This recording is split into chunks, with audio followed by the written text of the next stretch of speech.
Yo, what's going on, folks? Today we are chatting with Chantel Zimmerman, which is actually a friend of my mom's, which is kind of funny that she's on the podcast.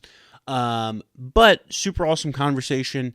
Chantel grew up in South Africa and then traveled all around the world. I think she speaks 3 different languages, super well-versed in culture, and then she moved to Lancaster County because of her current husband.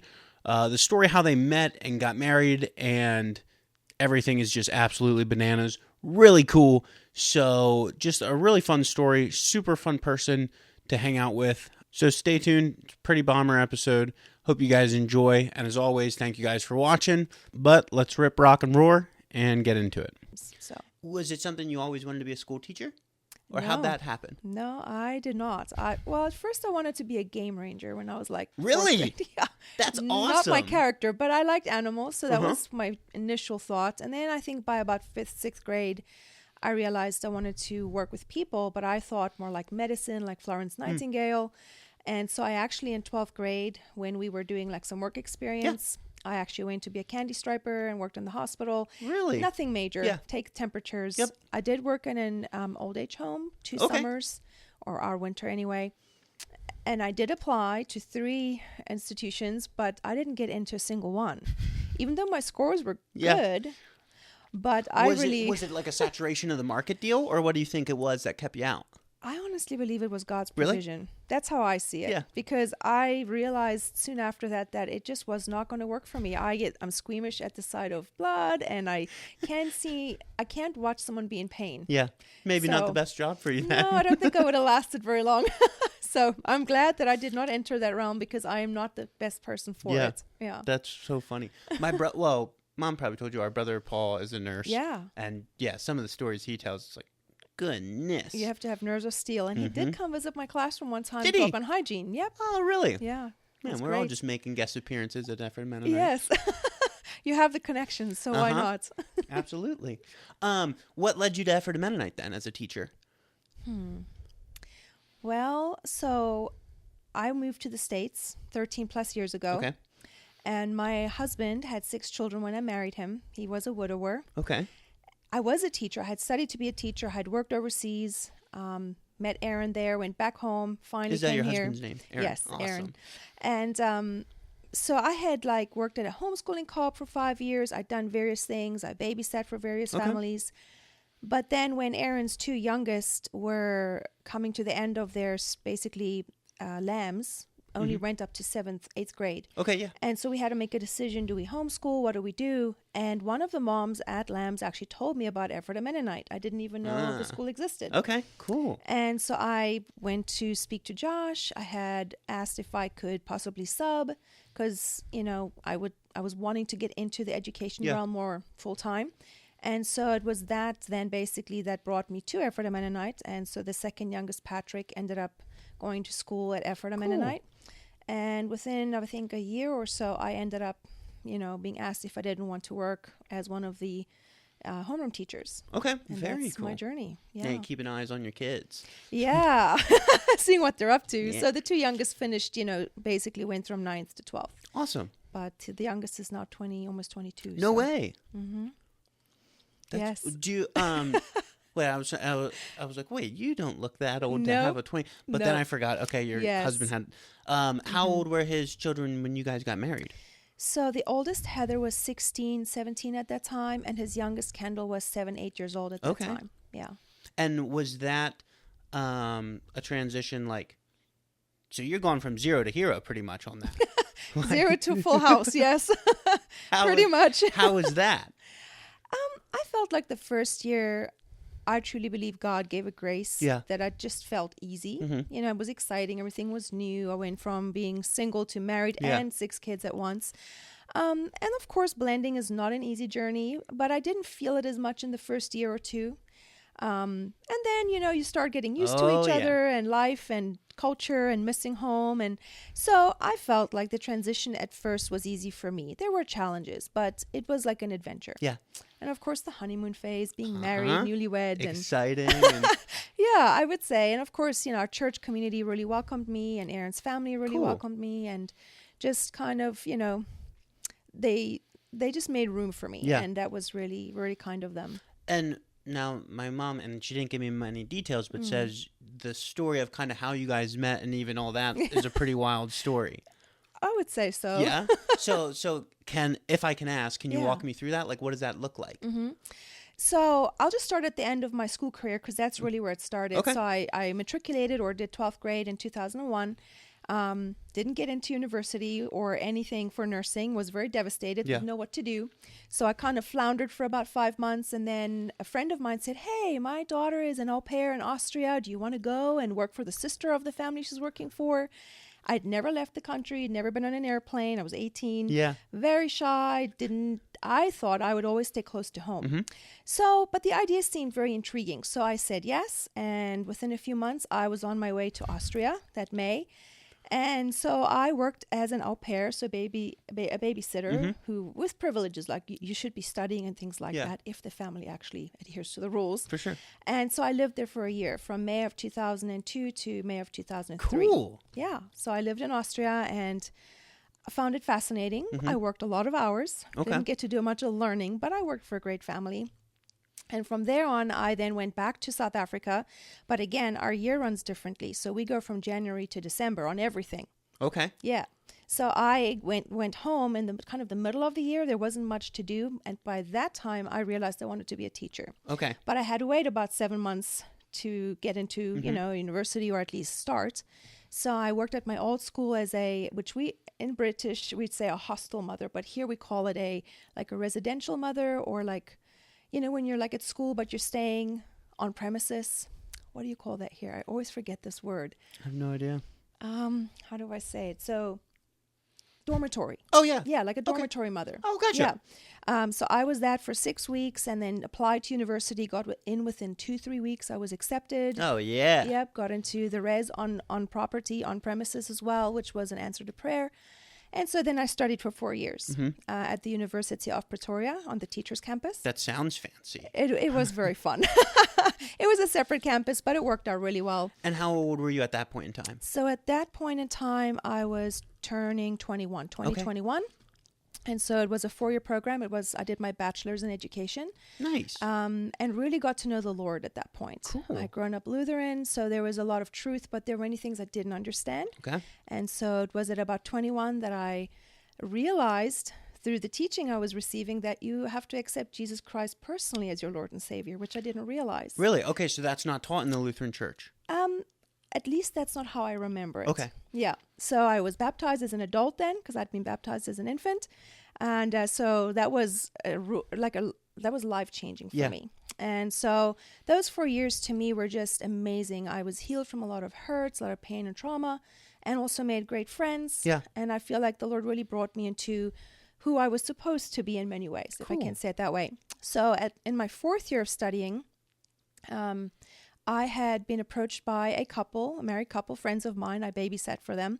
And they had said, hey, we have these friends in Ukraine. They have 5 children. They're homeschooling, but the mom is just kind of maxed out with 5. Yeah. At that point, 4 of them needed to be schooled. Okay. And so they asked if I'd be willing to go and teach 2 of the 5 children and basically homeschool them, like tutor them. In Ukraine. And I was like, what's Ukraine? To my, my ignorance. Yep. I just did not know. I knew Russia. I didn't know what Ukraine was. At that point, I thought I was going to go to China. I was really intrigued by missions in China. Yeah. Thought that I would head in that direction. But through various events, I really felt the Lord leading me to go to Ukraine.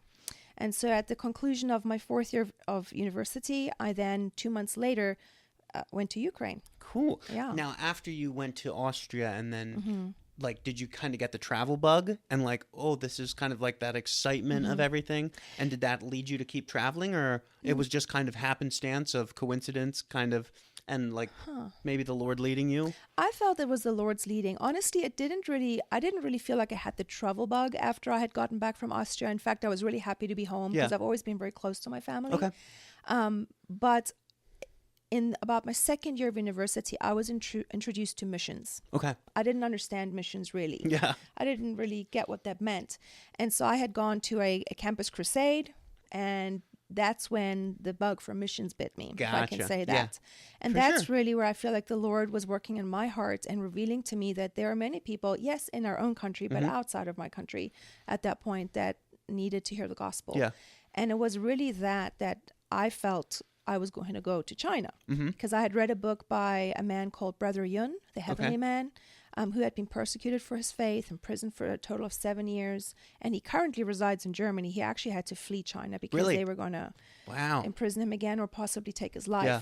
And that's where I really felt like where I thought I was heading. But I was rerouted to Ukraine. So It is crazy that like so my one friend she's probably close to 30 now, and she went over to Bhutan for like oh yeah, 2 years, just kind of like, and there it's like Christianity is like outlawed. Like you cannot have Bibles, you cannot have Yeah. anything. And it is funny to me how like these very like, I'm going to use the term like sweet, very nice girls are generally the ones doing the crazy stuff. Like it's like, what is happening here? that's funny. I can think of several myself that I know that have done Yeah, that. that Yeah. just cracks me up. Yeah. But then, okay, so you didn't go to China and then Ukraine. I'm assuming then you went and nannied for this family or homeschooled for this family? Yes, they had a little like flatlet just right next to their house, the main home, and What is a so flatlet? like a small apartment. Oh, a flat. Yeah, Okay. with 2-bedroom, bathroom, and like a Do living they? room space. I know. In Ukraine? Do they call apartments flats? Yeah, Isn't that a British thing? it's a British thing. Okay. Yeah, I didn't know that. Cool. Yes, so we'd call it a flat. Yeah. But so I stayed there, and so I taught Benjamin Kor and Maria Liana in the flat. Like I made a Oh, little those are their schoolroom. names. Yes. I thought you started speaking another language. Yeah, for their a names sec. are That's Afrikaans. awesome. That's so cool. Yeah, so she was in first grade or second. He was first technically, but I schooled them both as first grade basically. And then I also helped with the youth, and I did tutor like some of the youth and outside youth, so church youth and youth from the town, in English and German. German's my mother tongue. Oh, really? Yeah. No way. Yeah, Very so- cool. Yeah. I know someone, I forget who it was. Like, how many languages do you speak? 6? I wish, no. Oh, close, what? close. Someone lied I'm to me then. trilingual, so Okay. I'm fluent in 3, but I Cool. speak a very little bit of Russian. Very little. nice. Not enough to really converse fluently, Yeah. but enough to help myself some. And then I did have 5 years of like language learning of isiZulu. It's one of the native languages in South Africa. There are Okay. 9 of them, 9 ethnic languages, but we were taught one. But I have to admit, not speaking it a lot. I mean, I can say a few words, Yeah. but a lot of it has really been either replaced kind of by like the Russian. Yeah. But so I would say 3 and 2/2 or 2/4. Technically, I'm not really fluent in the other 2. So per then se. English, German. And Afrikaans. Oh, whoa, Yes. what's that? Afrikaans is a daughter language of the Dutch language from Holland. Oh, I would have never guessed that. I Yeah. thought we were talking, Yeah. Africa type. No, it's actually European. If you think about the history of South Africa, I mean, besides the natives, the Yep. first European settlers were the Dutch and the British. Yep. And so, a lot of people here call, Pennsylvania Dutch, but it is not Dutch. It is Deutsch, which is German, Yeah. or Swiss or, Austrian dialect all mixed together with American English. But Dutch is literally, the daughter language of Dutch is Afrikaans, which is a language spoken in South Africa, Really? as it was basically born out of the Dutch that was spoken there, and then it became its own Cool. language. Never knew that. Yeah. So, and as a South African, if you're a German-speaking South African, you have to be at least bilingual with English as your second language or Afrikaans as your second language. So, depending on where you live in South Africa, that will kind of Yeah. determine which one you're going to, Gotcha. default to. Okay. And then, if you're living in a farming community, you're probably going to speak one of the local languages or somewhat one of the native languages. And where I grew up, so we have 9 provinces in South Africa. I mostly grew up and lived in KwaZulu-Natal, which is northeasterly or southeasterly. It's kind of in the middle. Okay. And there they spoke Zulu or Okay. isiZulu. So that's what we would have been taught. And I would say most of my family members, at least my mom's generation and above, were fluent or at least spoke good Zulu that they could, run a store and be Cool. fluent. What's your favorite language to speak that you know? For me, Yeah. well, German being my mother tongue, I guess, would be my favorite. Yeah. But in the last 13 years, I've spoken so much English that I probably default to it more. Even when I think in math, I still think in German. I was going to say, what are you thinking? I think in German. But I feel like languages are a gift. Yeah. So I'm just thankful that I have a few to draw from. Yeah, that's awesome. Yeah. And isn't most places in the world like it's what's the joke? It's something if you live somewhere where you're like trilingual, and then if you live in another place you're bilingual, and if you speak one language you're just American. And it's just like I have heard that before. I mean, I feel sad for people that look at it that way, but yes, I have heard that true said. though. Like I think There's a lot no of Americans, need for being, having more languages here, because everybody speaks American, right? It just cracks me up. But I have heard that, yeah. Interesting. That's super cool. Can you give me like a little snippet of the Zulu language? Like, what does that sound like? Okay, so I'm just going to give you a word or two. Okay, so for example, if you wanted to say eggs, right? The word is really fun. It's amakanda. Oh, yeah. Amakanda, that's eggs, multiple. I don't say it perfectly, but Zulu has a lot of clicking sounds in it. Okay. Or shoes would be izitratulo. That would be shoes. Or if I wanted to say... to greet you and say hello, I'd say sawubona. If I wanted to say goodbye, like I could say go well, which would be hambagahle, or I could say stay well, which means salagahle. So depending on whether, let's say you're staying and I'm leaving, I would say to you salagahle, stay well, and you would say to me hambagahle because I'm leaving. Gotcha. Yeah. So ngiyabonga is thank you, I thank you. Siyabonga is we thank you.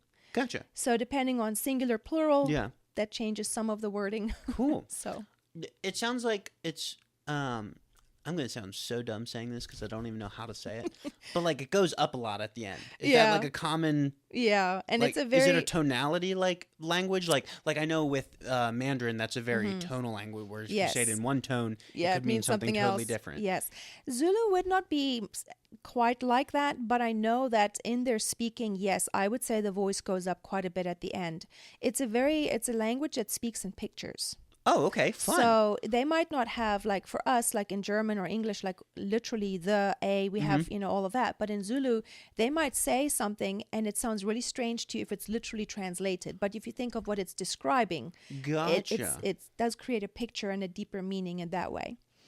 So my grandpa would always have fun with that because he'd say all kinds of fun stuff and they would accept it from him, even though maybe it wasn't the most polite thing to say.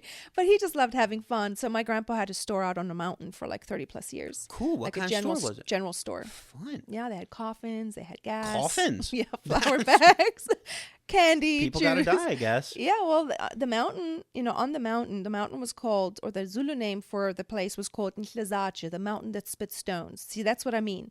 It's not the spitting stone mountain. It's the mountain that spits stones, right? Hlanza is to spit. And so in Nhlezache, my grandpa bought the store on this mountain. Like it was 30 minutes of dirt road. And if it rained, you couldn't get up the mountain. So for the locals, that was the closest store. Yeah. And then it was another 30 minutes on blacktop, So to get to the closest town to buy anything, most of them didn't have vehicles. Gotcha. Okay. Now it's changed quite a bit, but 20 years ago, my grandpa was doing deliveries so they could order from the store. They'd usually have a little boy or girl run to the store. So cool.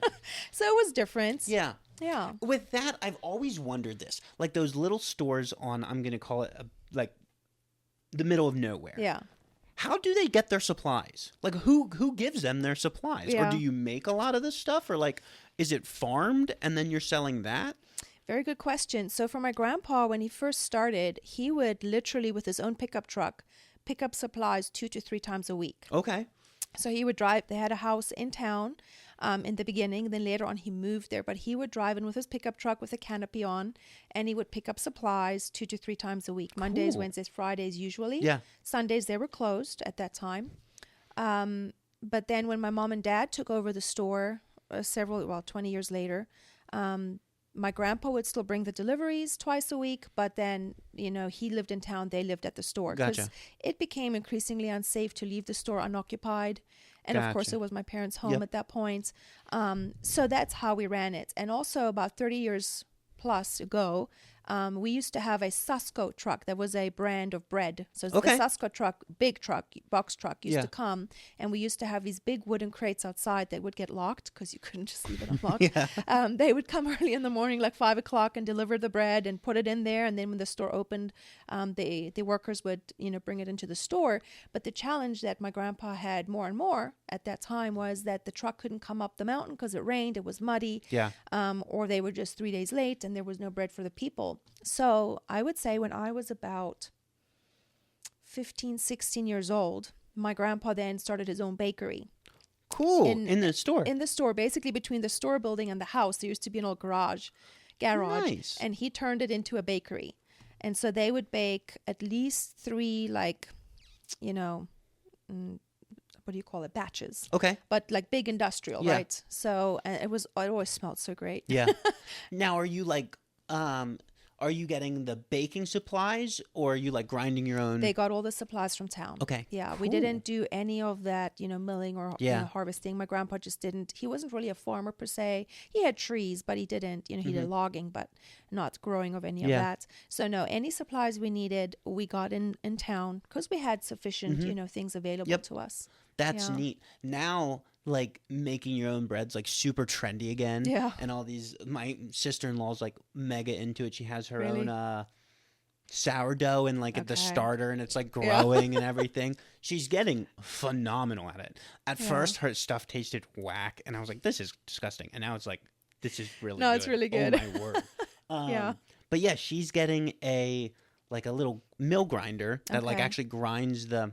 I'm not too familiar with it. Apparently, there's like the seeds or whatever. Yeah. And you grind that into the flour. Yes. Well, I have no idea. They say it's the best because it keeps all Yeah. the nutrients in it. So we'll see. Yeah. At least you But- get the benefit of having the bread. Oh, absolutely. I'll go up there and she's like, "Do you want some fresh baked?" Yes. Yes, Yep, I do. absolutely. But that's super neat. Yeah. What type of terrain? Like, was it jungle or what? Like, where? So South Africa has a bit of everything, I would say. The lush green, which Yeah. is where my parents live now, in the Greytown area, closer to Pietermaritzburg, closer to Durban. And then where my grandpa had his store was a bit more arid, very dry, grasslands, Okay. a lot of trees. Yeah, they grew maize or corn there. But then the more north you go, the more arid it becomes, and there are thorn trees, and the wildlife is more prevalent, and they have the wildlife resorts and Okay. encampments. But where my grandpa and them lived in the Vryheid area, which it's a Dutch word or Afrikaans word for freedom. Oh, so nice. that town, it was, in the summer it's nice and green. It gets hot, but it's a dry heat. But in the winter, the grass gets very dry and brown, and then they do they burn. Oh, So that it doesn't, you have to have runaway fires. Yeah. They do. They like do a that. control burn. That's exactly Cool. right. Yeah.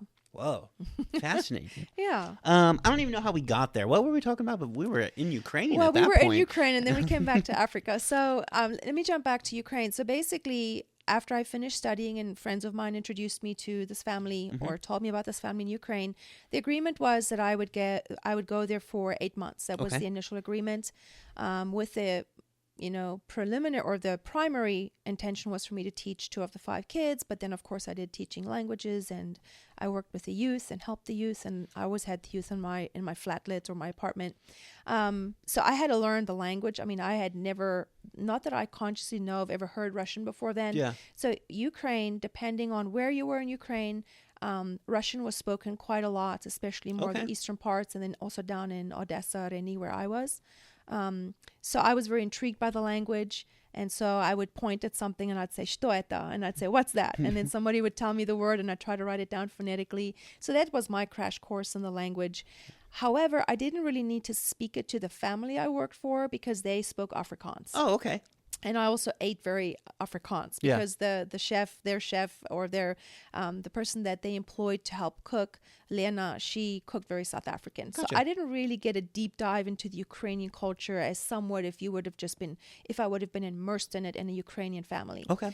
But I really, and within 2 months or so, I fell in love with the land, the people, the language. I was convinced I was going to stay there. But there were tough things, but I really enjoyed my time there in many ways and grew a lot and just, like I said, fell in love with the place and the people. Cool. Yeah. And that's then, so I had gotten there in January of 8. Yep. And Aaron had come with his pastor, and I think it was 2 pastors as the leaders, and then there were 3 students. So Okay. Aaron, after his first wife passed away in 06, had started attending our church, what we still go to. It's Church of the Word International, CWI for short. Okay.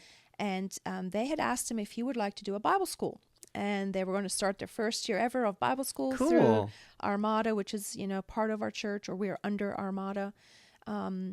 And so Aaron and 2 other gentlemen were the first class. Okay. And at the conclusion of their Bible school year, the goal was to go on missions. And so they went to Romania, Moldova, and Ukraine.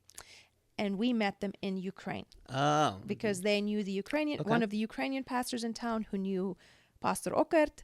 And so they, for 3 days, had meetings together in each other's churches, and the Americans were the connector, basically. Gotcha. Okay. And that is how I met Aaron then in Ukraine. And how old would have you guys been at the time?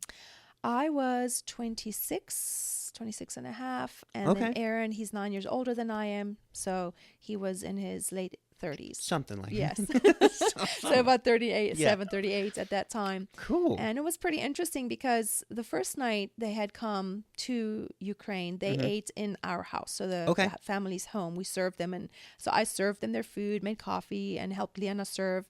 And then the next night we had a healing service in the Ukrainian pastor's church. It was actually an old theater building. Really? Yeah. Cool. Yeah. And so after that meeting, we went out to eat, and I was permitted to go along, and I ended up sitting next to Aaron, and that's how we Oh, got to yeah. talking. I know.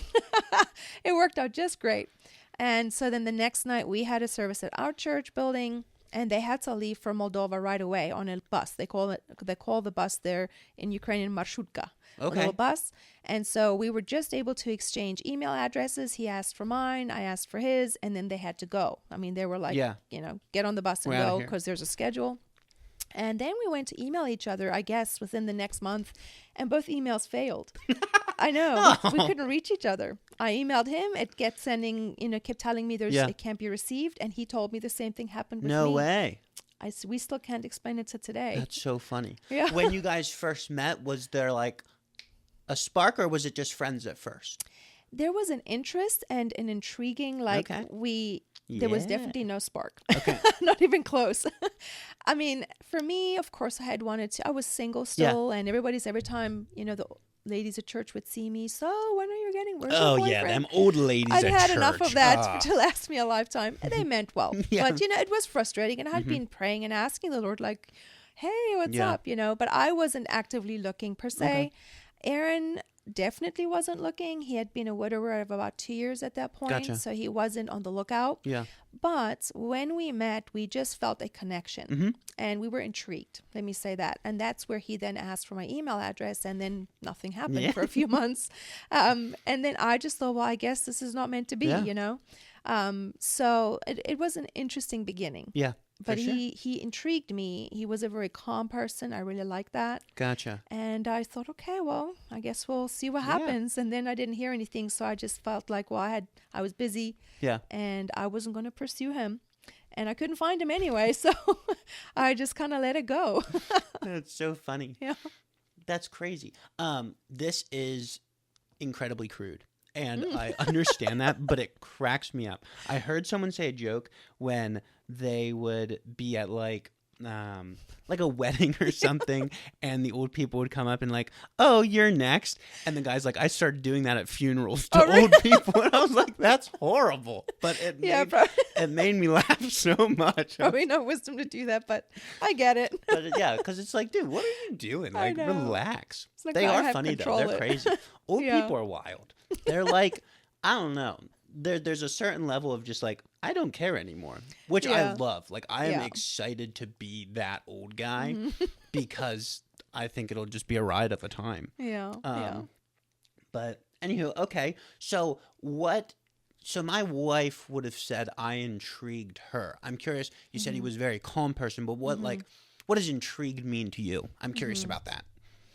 So I guess because I'd prayed for and believed for a husband because I wanted to be married Yeah. and have a family. But through some of my own history and some difficult things I'd lived through, I just had asked the Lord, like, when the time comes and this person shows up in my life, I like this person to be calm and know who they are and not be fazed by things and just be a steady person. And so that about him just really fascinated. I mean, I could just tell he was a very calm presence. And I guess it was probably more like a spiritual connection for us at first. Because like I said, I was not attracted to him. I didn't think he was, it's weird to say that, but that's not how it was for me. Because I think often that's how people meet. They find a person attractive or something about them is just, catches your eye. But it was not that for me. And because of my own history growing up and because I had come to a point when I was born again that I just asked the Lord to help me make good decisions in life. The fact that it wasn't based on emotion later on in my story and our story was really telling for me. Oh, yeah, for sure. Yeah. I mean, heck, me and my wife were not near as mature as you guys sounded, and we were a little younger, but it's like, there was a part of it that was for sure based in emotion. And then you do stupid, rash things. Yeah. And then you're both freaking hormones are raging. And then you're just pushing boundaries that you shouldn't be pushing. But it's like, and the thing with that, which I can account to what you're saying, why I'm saying all this, is because when you let the physical and the emotional take over, that is all our selfish pig brains focus on, to be quite frank. And then some of the other areas where you should be focused on slip. And then you do get married, and then suddenly the forbidden fruit becomes, hey, you can do this. Like, this is a good godly thing now. And then you're just like, oh, well, now it lost its luster a little bit, and now I need to put up with this person. And it really does can mess things up. Absolutely. Because it's not done in godly order, and it's just painful when you don't go do things God's way. And he has grace for us, and there are all kinds of beautiful things that can come out of even things that didn't go right. But I agree with you, and I think personally for me, I had walked, through some relationships that just were not helpful. And because of my trauma history, I didn't want to make a mistake on choosing a spouse. And so at that age and seeing all my friends get married and being, one of the last ones. And yes, I had my phase of desperation. I'm like, why me, Lord? Why am I still single? What's going on? But when I met Aaron, I had really truly given it to the Lord and said, like, I don't want a relationship if it is not from you. Now, sure, I want to have the choice, right? But I really believed that God wanted what was best for me. And so when I met Aaron, and I heard some of his history, and I knew there were children, and I loved working with kids, and I come out of a blend too, and it's just some other elements in my life where I felt like adoption is from the Lord, and so I just thought that if this is God's will and this is His best for me, I think I can walk this journey. That's cool. I like that. Yeah. I had a thought and then it escaped me. I don't know. It'll come back. And if it doesn't, oh well. So I can maybe just add this. So I was in Ukraine then for another few months. Because even though we met there, we had no communication. So we met in April. I mean, they were there 3 days, 2 nights. I was there. So we met in April of 2008. And then I didn't hear from him. He didn't hear from me. I went back home in September, August of that year. And in October was my birthday. And I got a phone call. A long distance from the USA. And I don't know if you've ever been on a landline, on a long distance call. It's terrible. Because there used to be this delay and this lag. And then you added my British accent to his American accent. And we could not understand each other. It was terrible. And he would talk and then I'd interrupt and I got so nervous. So that was the first contact we had since we had met. So how did he get your number? It's very funny. He got a computer after he met me. He asked his nephew to get him a computer. Okay. So he got a computer and he somehow found Facebook. I guess somebody told him about Facebook. And somehow on Facebook, he found my cousin Kylie. Yeah, I'm gonna speak. He didn't somehow find your cousin Kylie. He was looking. He was looking. But, I mean, the fact that he got a computer and that he then was on... I mean, I don't even know how he would have known about Facebook, but I'm sure his nephew told him about it, and he was looking for me. So he found my cousin Kylie, That's and Kylie so awesome. Gave him my number. I was living at my grandpa, and grandma's at that time working as a teacher in the town there. And so he called me on my birthday and asked if he could court me. Whoa. And so that was kind of our first contact. Yeah. But it did go several years after that point. Really? No way. Yeah. That is wild. That's Yeah. so funny. Did you guys have conversations though, or it was just like, dude, this whole long distance landline thing ain't working, we're done? Well, when he asked me, I had gotten back from Ukraine and there had been some hurts, coming back. Mm-hmm. And so I just said, Lord, I'm never leaving Africa again. I'm staying. I want to be with my family. And so in my mind, even though at first I was very intrigued, Mm-hmm. I was really hurting and I Okay. just couldn't see how it was going to work. So when he asked me so politely, I said, well, why don't we just get to know each other? And he asked if he could phone me regularly and stuff. And so basically what ended up happening is for about, I would say 3/4 year, we would email quite a bit. Okay. He would call occasionally, but it was very expensive. Yeah. And I didn't always have reception where I was. And yeah, it's Africa. Mhm. I mean, it's South Africa. There is, Yeah. but depending on where you are.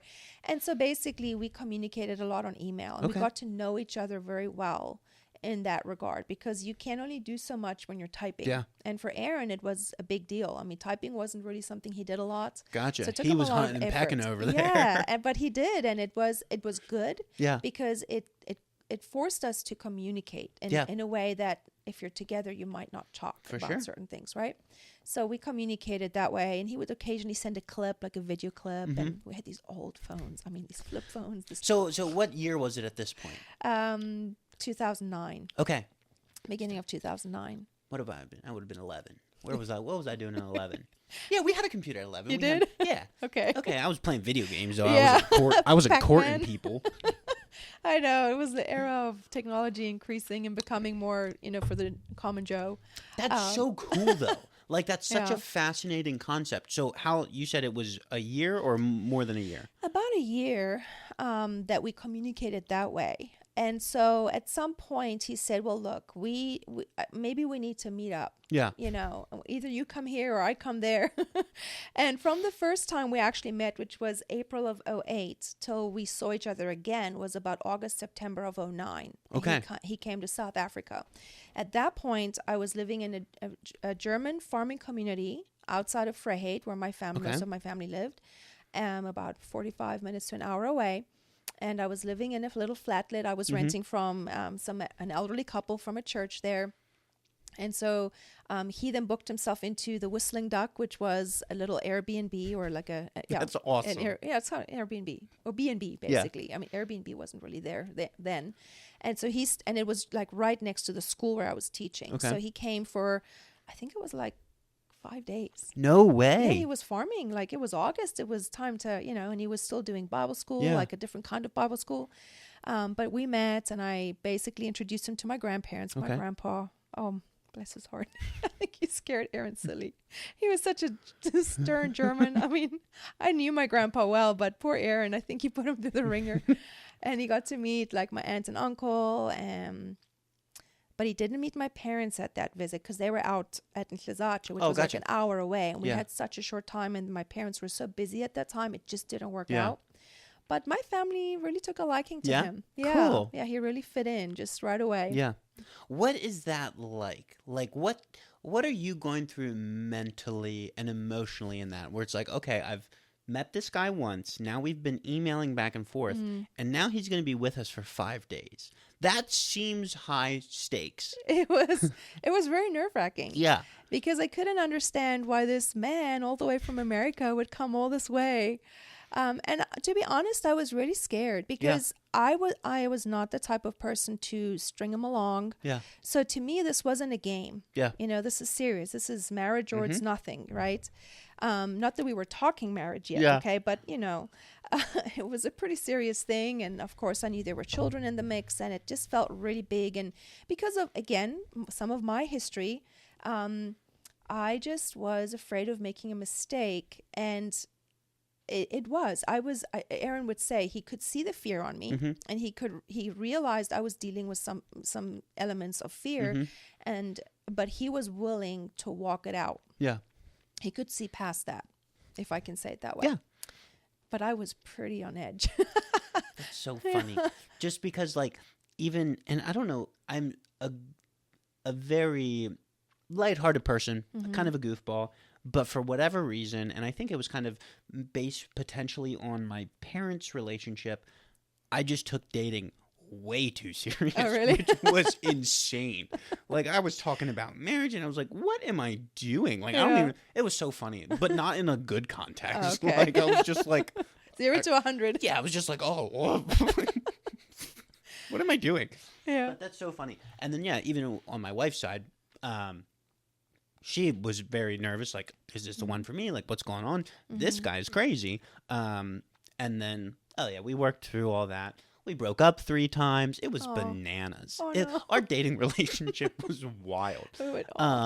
And, yeah, I think we had to go through that. And the nice thing is, like, even kind of with what we were saying earlier, for whatever reason, good or bad, why I took it so seriously, we then talked about a lot of stuff that generally maybe some people don't talk about until marriage. So I felt like our dating relationship, quite frankly, was not that fun, but then it made marriage easier for the first couple years because everyone was like, oh, the first year of marriage is like the toughest. And for us, it was kind of a breeze.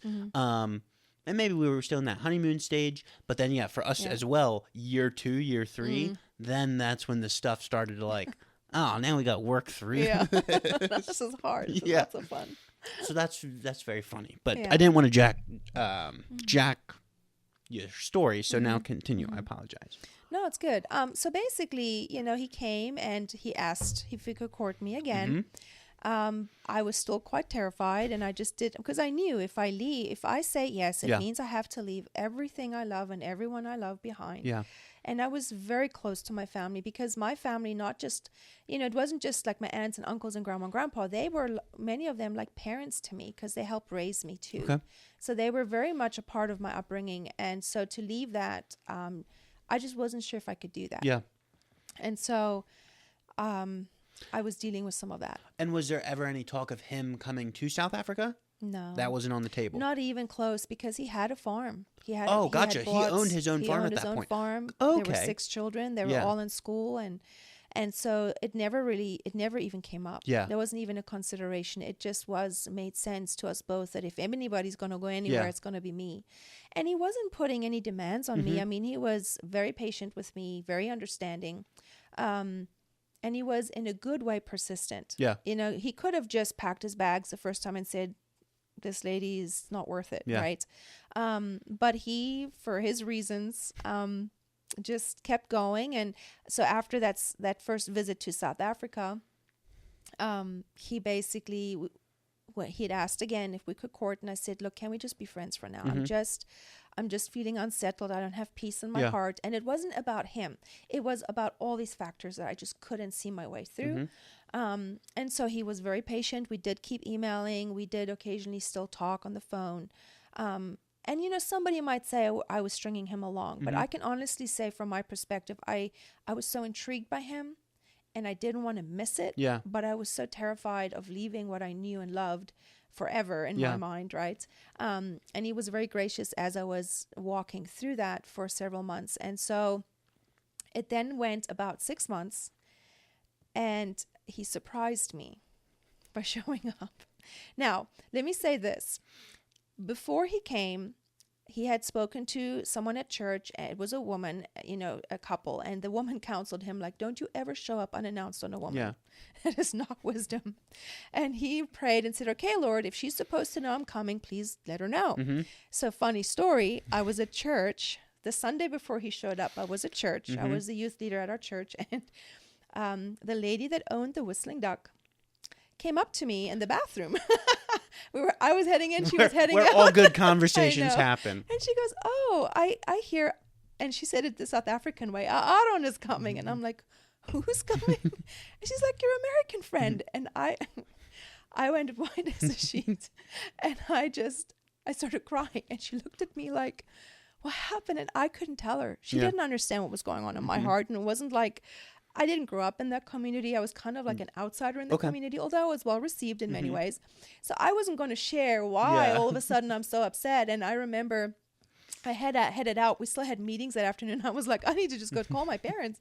And I called my parents, and I was hiding behind this one building, and I'm like bawling on the phone. And my dad's like, why are you crying? It sounds like you're saying goodbye. And I'm like, I am. Because here's what happened the day before. I was driving back from my parents' house back to where I was living in Lüneburg, this German community. And I just said, Lord, look, this cannot keep going. Yeah. I cannot string this man along. It's either him or it's not. I cannot play games. I don't want to play games, but I can't see the forest for the trees. So please, if you're in this, I need you to make this so clear to me that I cannot doubt that you are talking to me. And then the next day this happened. So to me, so someone else might look at that and go, oh, that is just reaching. That's just bizarre. But it ministered to me. It spoke to me. Yep. And so when that happened, I felt like this was the Lord speaking to me that this is part of your journey. So I was excited, but I was terrified. And so my dad's like, why are you crying? Anyway, so... Because at that point in your mind, you knew, like, I'm leaving my family. To me, that's what it... Yeah. Whoa. Yeah. And so Wednesday... That's heavy. That's heavy for sure. It was heavy. And so that Wednesday, he showed up, and I was a nervous wreck, and he could see that. He understood. I was, like, so tense. But he stayed for, like, 6 days this time, that visit. And it was on that visit that once I was done teaching, because I was teaching full-time, he stayed at the Whistling Duck and was just, we would hang out in the evenings. He'd take me out to eat, and we'd visit. So that Friday, we drove to my parents' house 2 hours away. And it was that weekend, I would say, where the breakthrough came for me. Yeah. That Sunday, we were just sitting under the tree at my parents' house. I can still see it in my mind's eye. And we were chatting, and it felt like something in my heart just clicked. Yeah. Where I realized, like, you know what, I'm not saying goodbye forever. And I do want to get to know this man. And if this is the Lord, I don't want to miss it. Yeah. And of course, I liked what I saw in him. It wasn't like I didn't like the guy, right? And I appreciated what I saw in his character, at least the little bit that I saw. Yeah. And so that Sunday we talked, and I said, you know what? I think I should meet your children. Yeah. I think I should, come to the States. And so I would say from that day on, it's like my emotions were also invested. It's like I looked at him with new eyes. Yeah. That's how it was for me. So for me, it wasn't built on emotion. It was built on a concise decision that I had made in my heart. And in, not just cognition, I really felt the Lord was in it with me. Okay. And not everybody would agree with that, but that was my journey. Yeah. And that was important to me. So 6 months later, as a teacher in South Africa, we had our long winter break. It was 5 weeks that year because we had the Soccer World Cup in South Africa that year. We were hosting it. Cool. So we had 5 weeks off instead of 4. And so it was that time that I came to Pennsylvania. Okay. And I met Aaron's family. His dad was still living at that point. I got to meet his dad, his mom, the children, of course. I stayed just down the road with his brother and sister-in-law for about 4 weeks. Okay. And that is then where we basically, got to be in person together for about 4 weeks. And I got to meet the kids. Cool. Yeah. That's so funny. I'm just smiling and laughing because I had an experience that was so bizarre when I was dating my now wife. Oh, yeah? And it's when you say it out loud to someone, it sounds like the dumbest thing in the world. Because at face value, without the Lord, it really is. Yeah. There is a movie called Meet the Robinsons. It's a cartoon. Okay. I love animations. And I'm very, I'll use the word flamboyant because I don't know what else to use, but I'm not incredibly emotional. Like, I don't cry a lot. And I'm, at the point I moved out of my house, I'm living with a buddy at the time, and it was like the first I've ever, like, I was with my parents till I was 18, moved out, so I had like this freedom. So I would stay up way too late and watch movies and play video games and all the dumb stuff on work nights. Like, average night, I'm staying up till like 1, 2 in the morning. Suffering the next day. Yeah. And I'm in his little room off the one corner, and I'm watching this animation, Meet the Robinsons. And there's a part in the movie, it's a very strange movie to explain. This kid is like an inventor. He's a genius. And he goes to invent a time machine, but he doesn't know it. So he travels into the future, meets him in the future with his family. Okay. He was an orphan. Oh. And he meets his wife in the future as they were still both little kids. And for whatever reason, I'm watching this movie, and at this point, me and my wife have broken up 3 times already. I'm getting frustrated. I was like, what's going on here? Like, it's either we get married or we're done. Like, I was at that point where it's like, I kind of gave her an ultimatum, which maybe wasn't the best thing, but it was like, dude, we're either doing this or we're not. Like, I'm Yeah. whatever. Yeah. And probably for all the wrong reasons. Like, I was just like, whatever. But the Lord has his way, and here we are. And there was a part where it clicked for the kid, where it was like, that's his wife. And it nailed me. I start weeping, just uncontrollably weeping. And it was the strangest thing because it was Meet the Robinsons. And I was like, okay, what do I do with this information? Yeah. Is the Lord telling me that I should marry this girl through an animation? Yeah. So I was reeling. I was like, I have no idea. Like, is this just my emotions? Am I just being a doofus? Gone through it all. And then I talked to a much older, wiser guy at my one church. And I was like, dude, like, you're not gonna believe this, but this is what happened. And like, I've always loved movies. Like, I love a good story. And at the point, I wasn't super mature in my walk with the Lord or anything. And he said, like God gives what you, like, God uses what you give him. And he's like, take God out of it. Does it make any sense for you to weep in an animation? And I was like, no, I would have never did that. Yeah. Like, not at all. And he's like, was there any like other like large emotional thing that would have impacted that? And I was like, no. And he's just like, okay, then like that may be what it is. But to tell people that maybe I found out that I was supposed to marry my wife through a cartoon is bananas. So But it spoke to you. It spoke to me. God is a very personal God, right? Yeah. So that was wild. So why I'm laughing is because I had that backstory. You can relate. Sitting, Yeah, and it is. I mean, every person's, I would say for every person, their journey is personal, right? And it's probably never as personal to someone else as it is to you. But yet, I believe that if God is in it, there is just something so unique about it. And some people's stories are really wild, and some people's might be just normal every day, but it's still special because it's their story. And I guess for me personally, like, there have been times when I looked back and said, what were we thinking? This is so hard. But even to this day, no matter how hard it has gotten, I really don't doubt in my heart that I really still feel God brought us together. And so I often reminisce about those days because it's personal to me and it brought me to where I am today. Yeah. Yeah, and I think I was still, just piggybacking off what you said, when I got married, I was still pretty immature, for sure. And I had that information of like, okay, like I truly believe like God did reveal this, no matter how bizarre he did it, that's what it is. Yeah. And then like 2 years into our marriage, then I think I really struggled with selfishness and was just like, the things that then intrigued you about that person can become the annoyances. And you're like, dude, what are you doing? Yeah. 100% happened with us because that's pretty much what happens with every couple. Yeah. And through my sinfulness and selfishness, I think then I questioned it. But I think I knew that it's like, no, I'm supposed to be here. I'm supposed to be in this. But I didn't want to be because of my selfishness. And like, it was like, oh, well, maybe I would like to be doing this and exploring and doing all these things and kind of playing the, honestly, I think I kind of maybe played the victim to myself of like, well, now I can't do all these fun, crazy bananas things because now I'm married and now I'm grumpy because I'm a selfish piece of garbage. Well, our flesh, it speaks to all of us. And that's why it says, we need to be in the Word so our mind can be renewed because we need that. Crazy. Without it, all of us are in trouble in some way, somewhere or someplace or the other. For sure. Awesome. So, okay, now moving back, you met his children. You were with him for 4 weeks in the States. What was that experience like?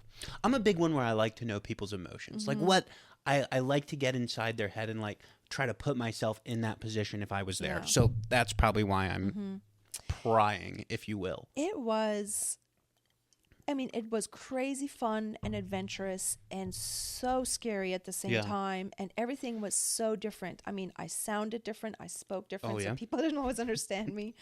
And just walking into the stores and things, like I remember walking into Giant and just looking at this aisle of chips.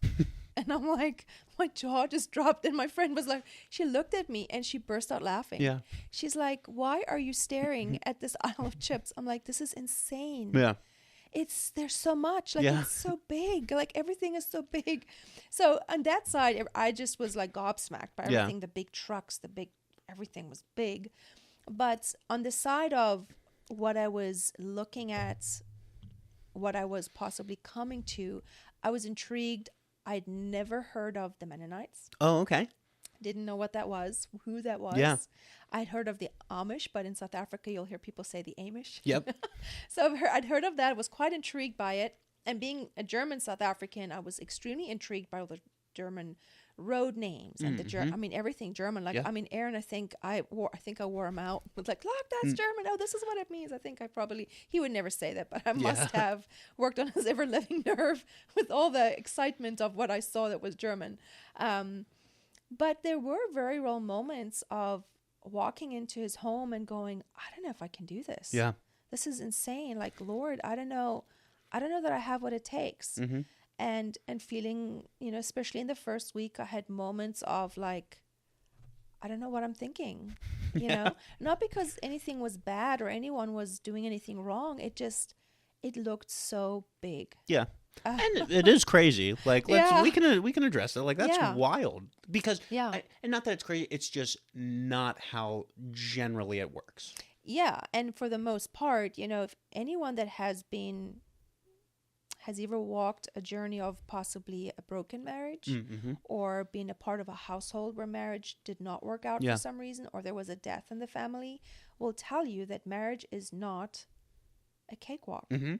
And in the beginning, you might be starry-eyed and things might look fabulous, but it is just not something to be taken lightly. And I had some people counsel me before I came, like, are you sure you want to do this?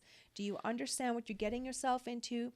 And in my ignorance, I had felt some annoyance at some points because I'm like, look, people, like, what are you trying to do? Like, I didn't understand. I almost felt like they were doubting me. I'm just laughing because I relate so well to this. This is so funny. Yes, and looking back now, I wish I would have given them a hug or a thank you and said, thank you for caring about me.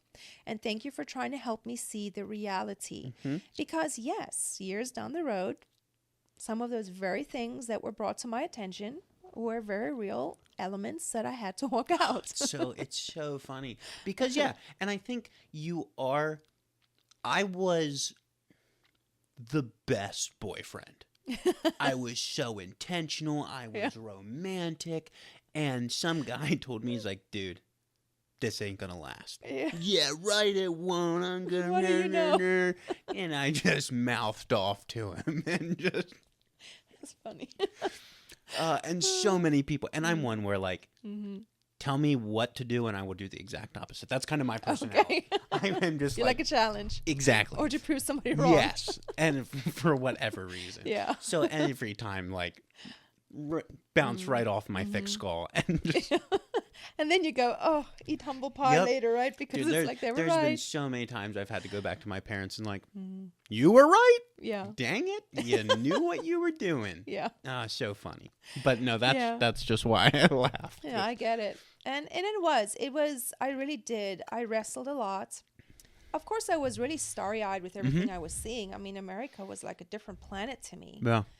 It was the last place I'd wanted to go to. I'd never thought I wanted to come to America, but I also had a misconstrued understanding of what America, who America, the people of America were. And I had met some of a demographic that was just a bit unpleasant. Yeah. And so in South Africa, many of us, our perception, I just believe, was very skewed. Okay. And now looking back, it would be so unfair for anyone to make a judgment on a country and its people without actually getting to know the people, right? So as I got to know Aaron and his family and I saw the people and the place, I realized there's a whole world here I didn't know existed. And so I was very intrigued. I was. But I did. I wrestled. It was hard. Yeah. And I had a lot of emotions that I had to bring to the Lord because I didn't know what to do with them. Yeah. Yeah. Yeah, it's fascinating too, because even going back a little bit in your story where you're like, when you finally just gave it up and like, okay, look, like this is in your hands, isn't that when things happen so quickly then? And it's just like, what the? And it flowed. Like I've been trying and trying on my own for 6 years. And now look at this. And then it's like, you know what? I'm done. Yeah. And then it'll, bloop. Exactly. Yeah. But yeah, and I think too, I've had this thought, and I don't know if I'm accurate in this, but everyone's like, oh, you're so naive, which 100% they are right. If you weren't naive, would you get married though? I don't think like so. if you actually knew, and it is 100% like the most rewarding thing as with raising children as well. But like, I don't think you would, because it's really hard. Yeah. And you are going to be closer than you've ever been with someone in your entire life. And you're going to have two people that came from two, even no matter how similar the upbringing, 2 worlds apart. Yeah. Like me and my wife, we both grew up in the Brethren Church. She grew up at Middle Creek. I grew up at White Oak. My mom was originally from Middle Creek. Her dad was a pastor. My parents were not, but like 2 very similar upbringings. Yeah. Worlds apart though. Yeah. And it's just like when you actually start putting things into perspective and actually like truly critically thinking about this, it's like, this is bananas. Like this is a wild concept. And I think like the Lord uses some naivete to like, dude, I don't think we would do this if we knew, because also too, it's very easy for people to understand the negative and focus on the negative, because we're in a world where like negative headlines sell. If you have a good headline, put it up against bad headline, and it will always sell the bad headline. So I think it's something too where we can grasp the negatives. Like we can grasp, hey, you're not going to get any sleep because your baby will be crying. Okay, that sounds horrible. I don't want that. I don't think we can grasp, because this was one for me too.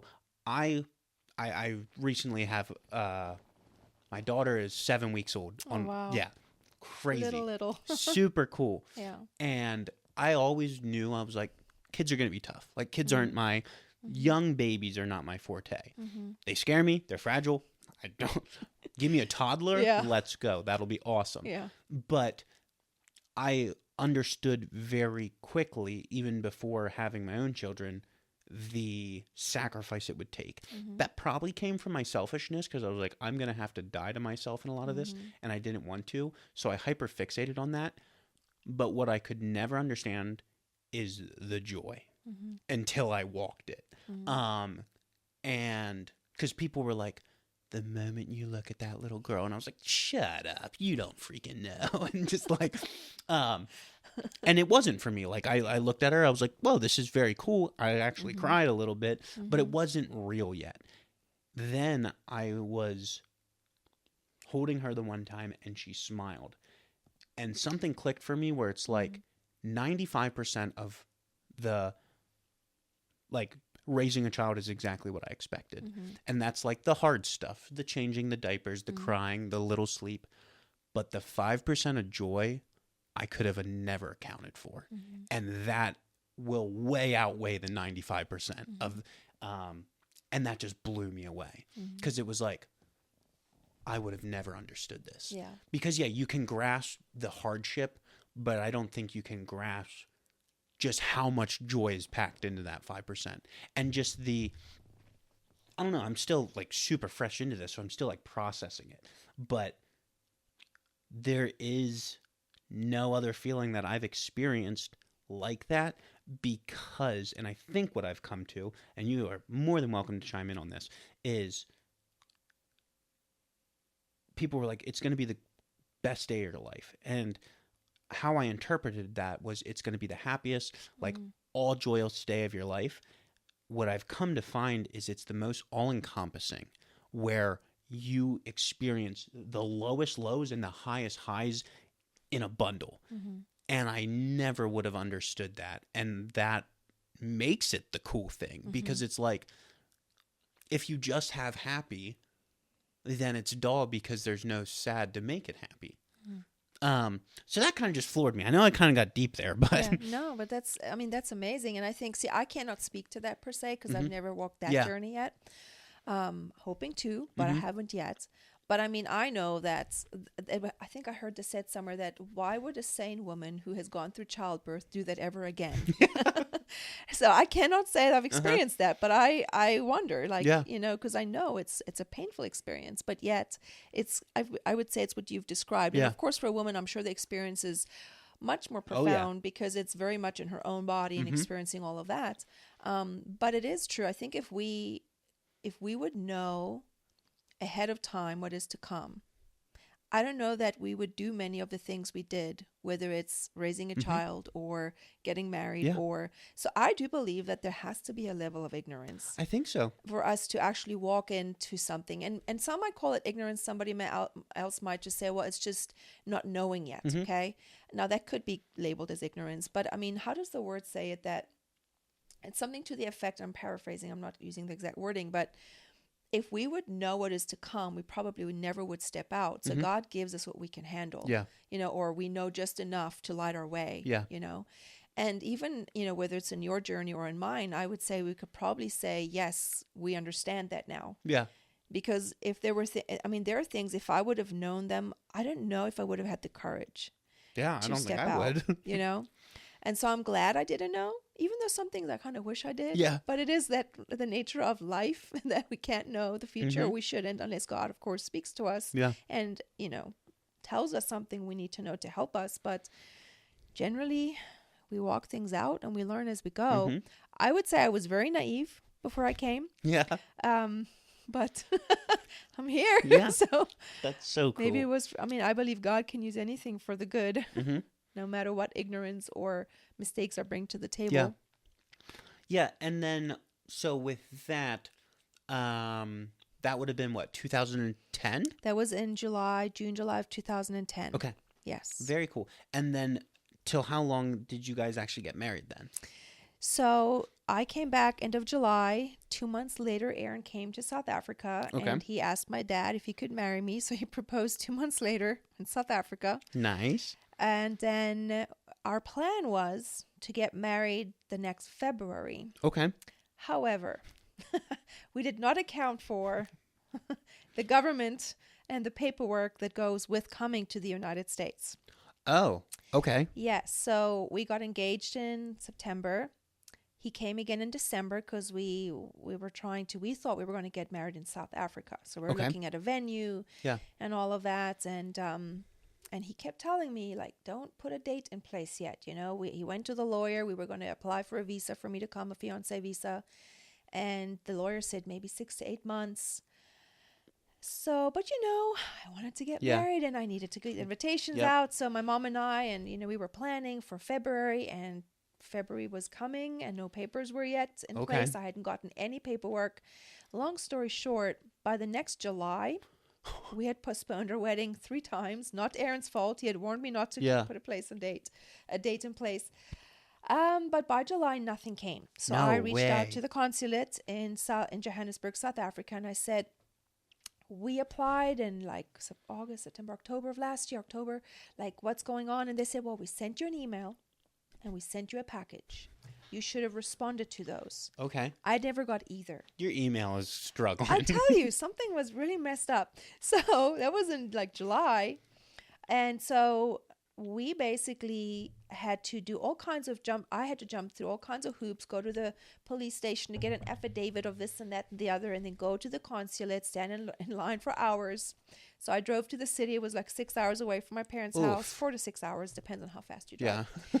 And if you're making up 2 hours, you are hauling. My grandpa could do it, but I usually took about 5.5 to 6 hours, depending on traffic and cows and stuff, that added in there. But I regress.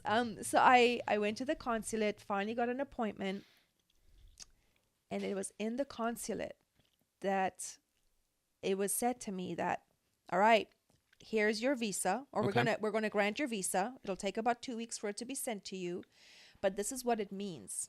And what they told me is that with this visa, I was permitted to enter the USA 1 time. Okay.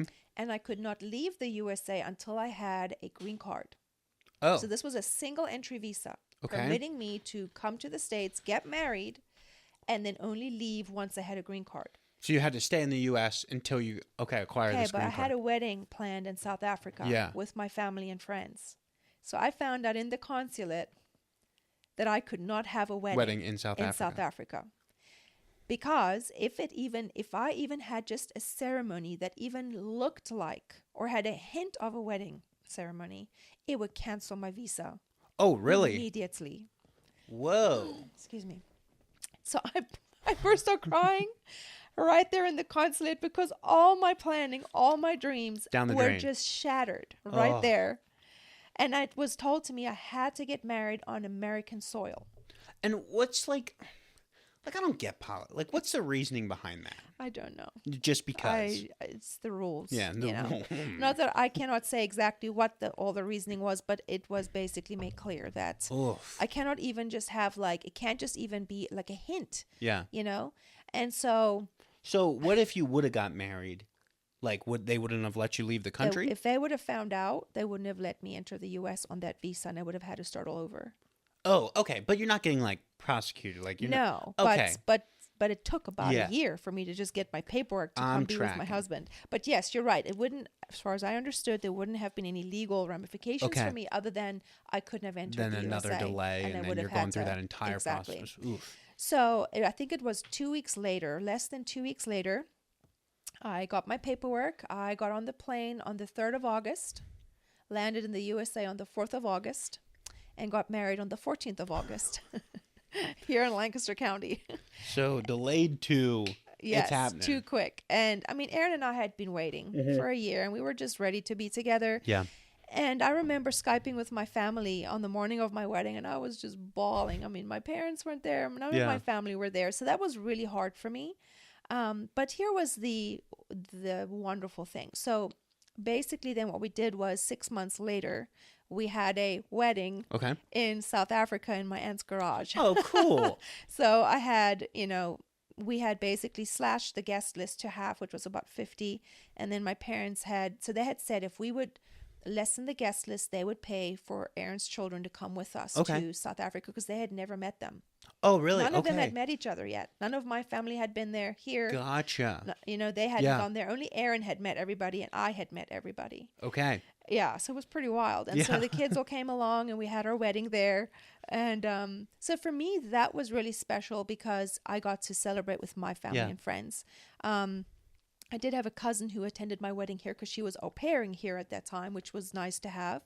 But it was really hard for me. Yeah, that would be bonkers. Then I had the blessing, though, of having two weddings. So you can say that. So, and it was very special. I really enjoyed it. We partied until way into the night and just had a real German wedding. That's awesome. It was fun. What are German weddings like? I've never been to one. Lots of singing, lots of dancing. Really? So are you a big dancer?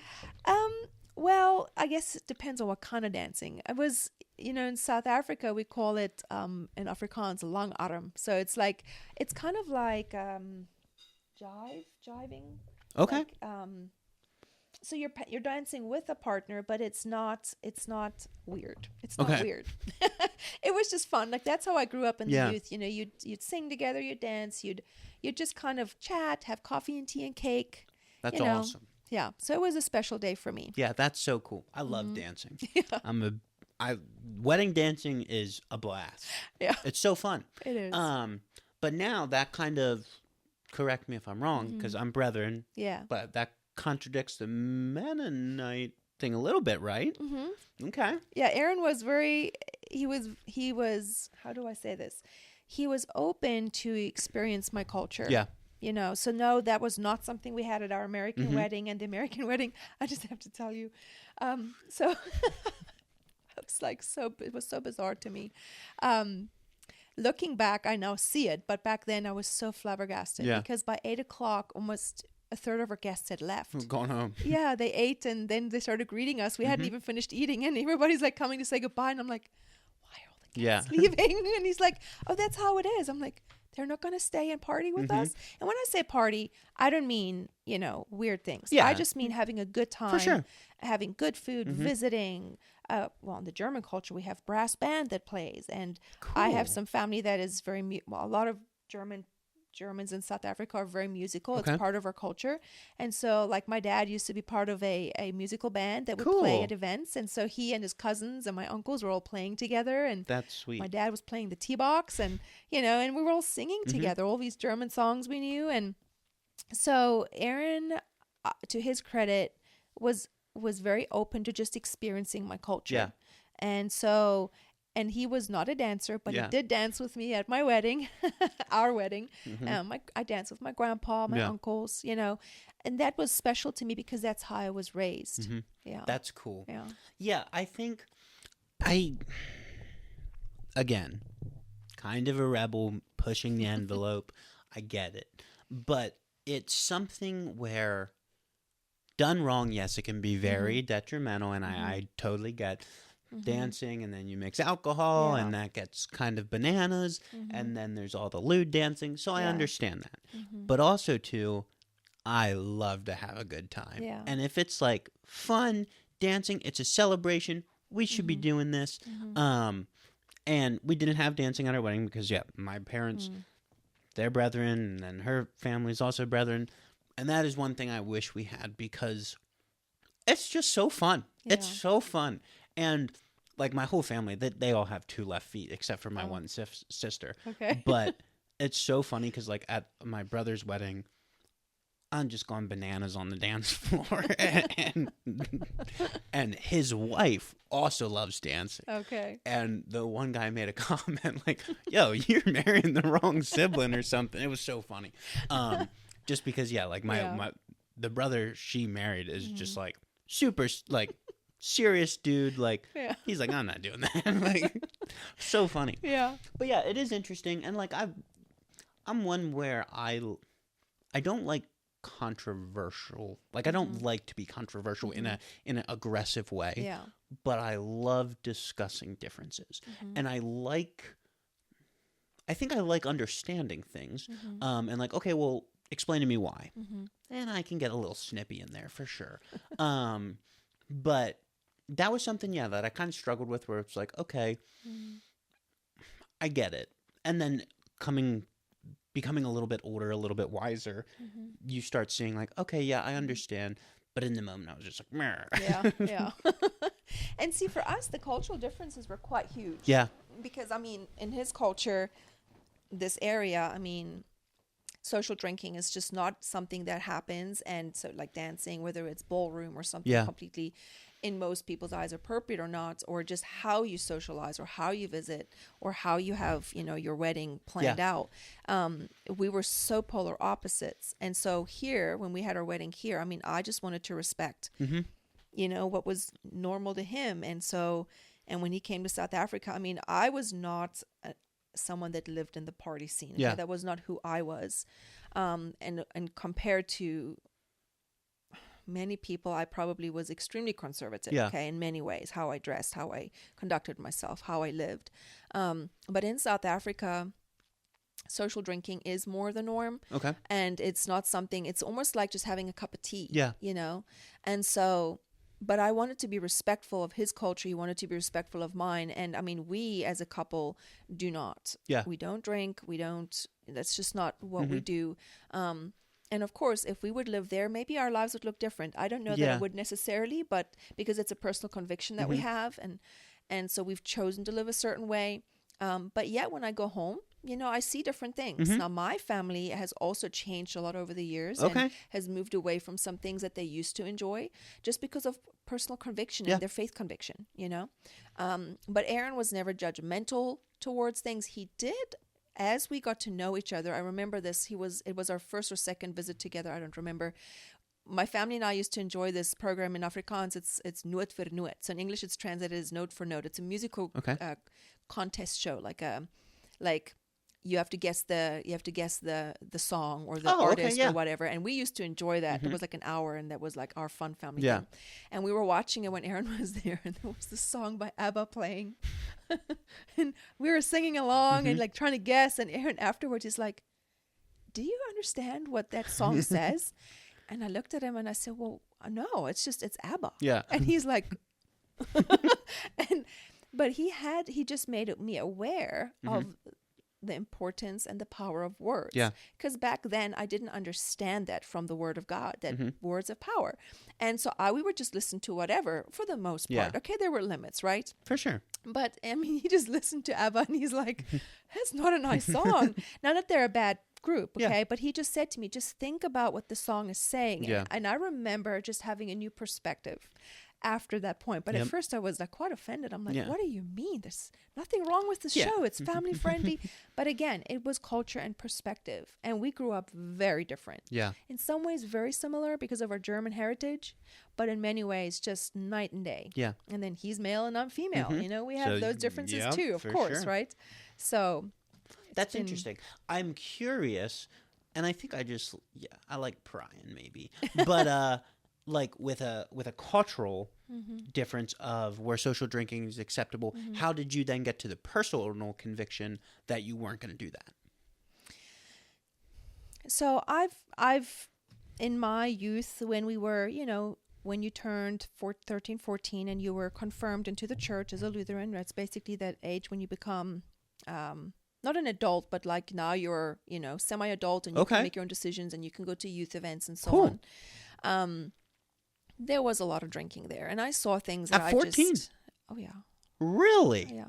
And it wasn't everybody abusing it, but you were around it. And again, it was normal. Growing up around it, Okay. to have a nightcap or have a, 4:00 sundowner was completely normal. If you would have told me that it was not normal everywhere in the world, I would have been shocked. Yeah. And again, it just was one of those things. It's like here people will have cake and ice cream, on a hot summer day, 4:00 if There permitted. we just had booze. Right? But there it was like, it was cooling because it was very hot and Yeah. so on and so on.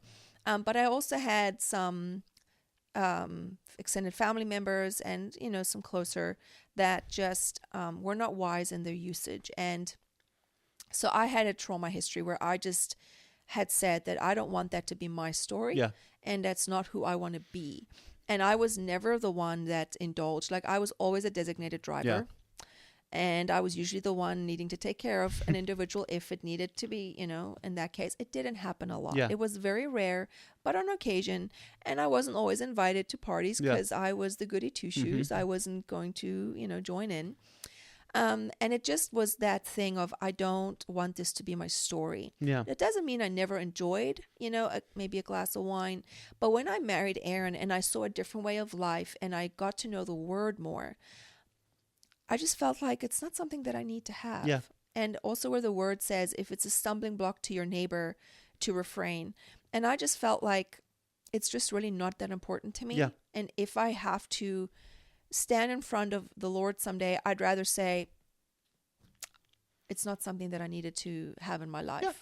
But it's not a point of judgment for me, because I know people can easily swing from one to the other. So when I go home and I do see it still, not so much in my family, but if there was a point where I felt like it was being misused or abused, I think I would have the courage if it was my place to say something. But it's every person's personal choice. I would just much rather not have it in my life because of the damage I've seen it can cause. Yeah. And that is my personal conviction. Yeah. And so we don't like it in our house. We just prefer not to keep it. We also have a lot of young adults. Now they make their own choices. And so again, it's not something that we feel is a judgment on others, but we just don't feel the need for it in our lives. And so we try to navigate with wisdom where we're at. And that's really the main goal, is to be spirit-led in those I think situations. that's a fair conviction. Let me think. I would say that's pretty sound. And that's something too, even with my own kind of where I'm at with that whole thing.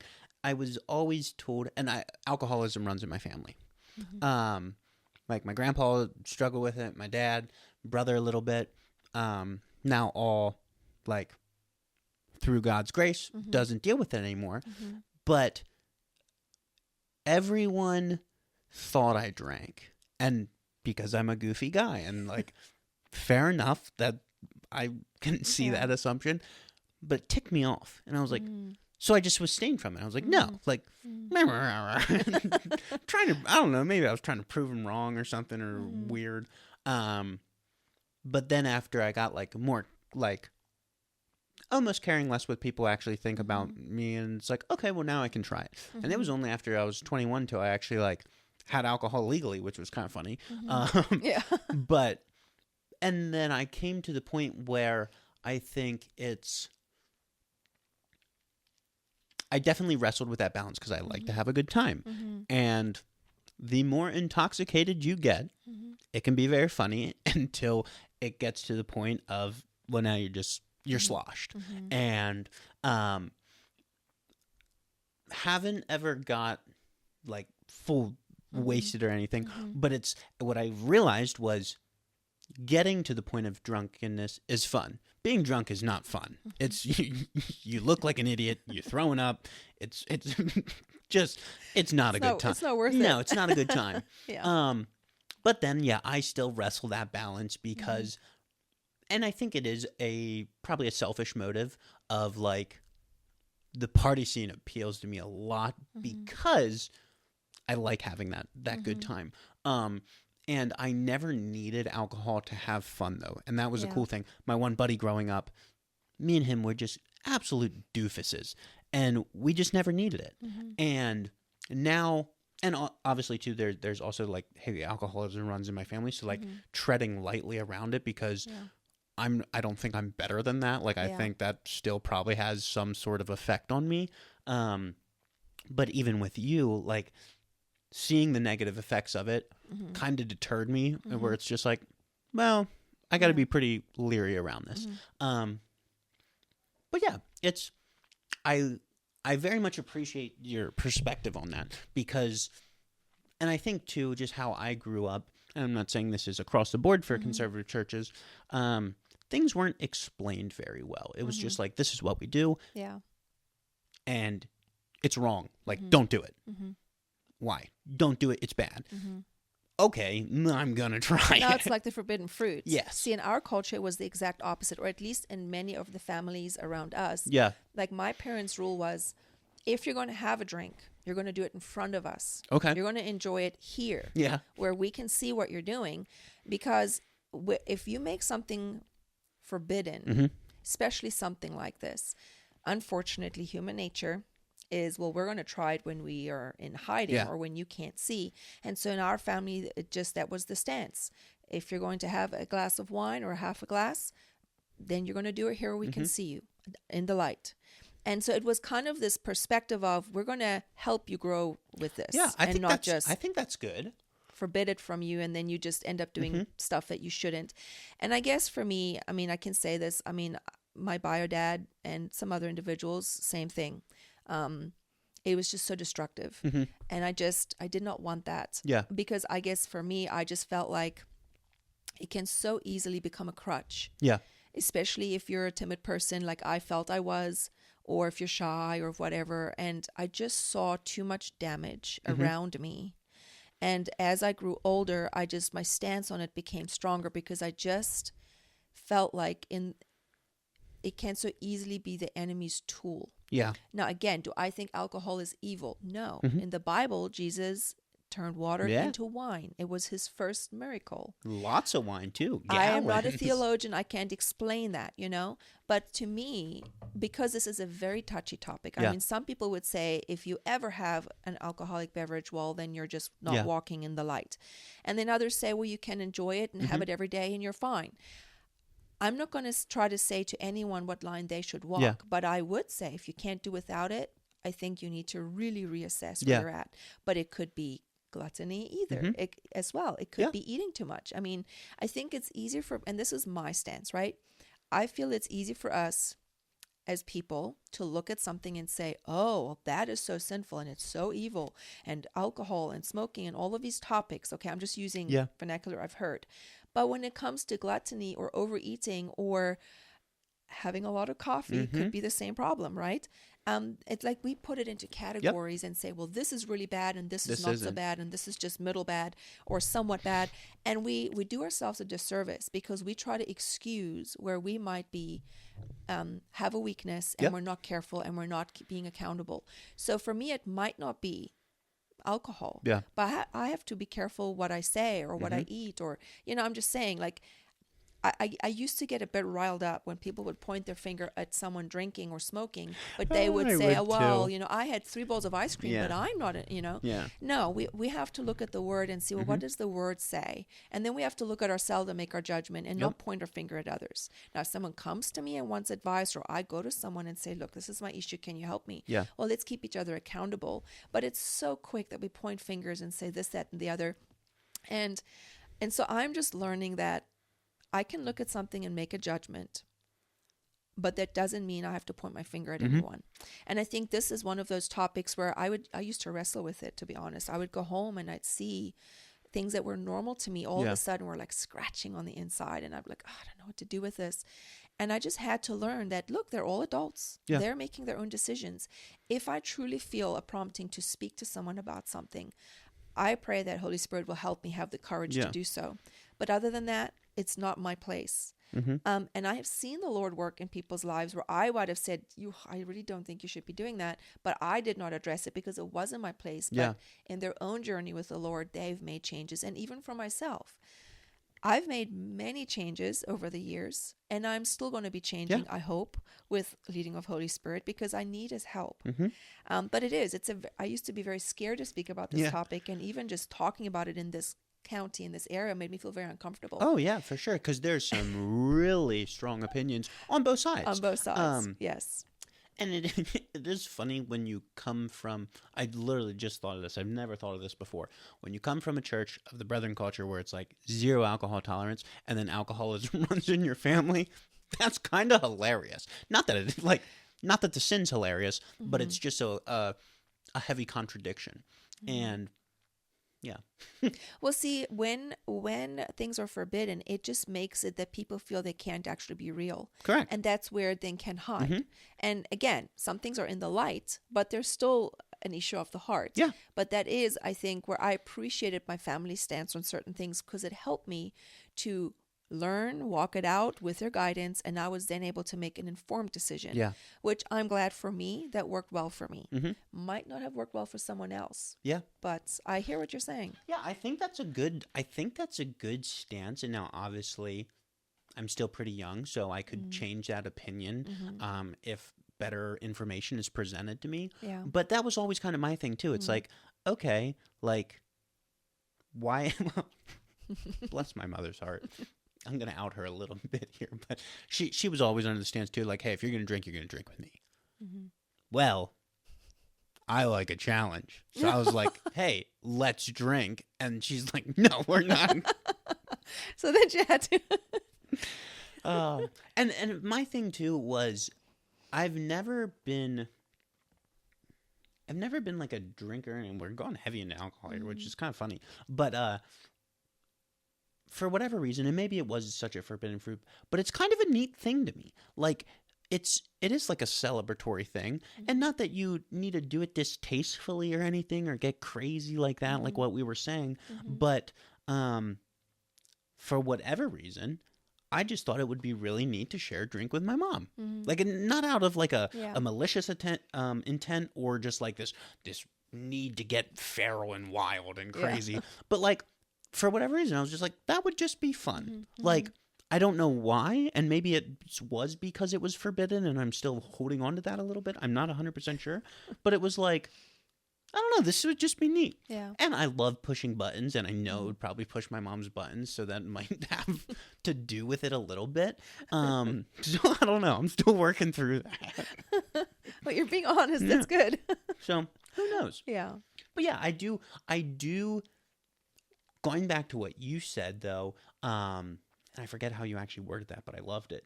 It was, you said something about how you were a timid person, and then something along the lines of alcohol, and my brain jumped to, I'm a naturally funny person, I think.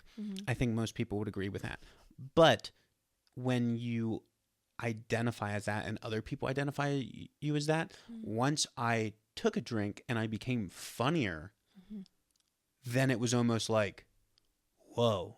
And that intrigued me more than anything, because it's like, because then, okay, say you do make that a pattern and then you're like, Mm-hmm. I now need this to become funny, then your Yeah. baseline is no longer good enough. Yeah. And that can be super dangerous. Mm-hmm. And I addressed that really soon because even just there was a couple things.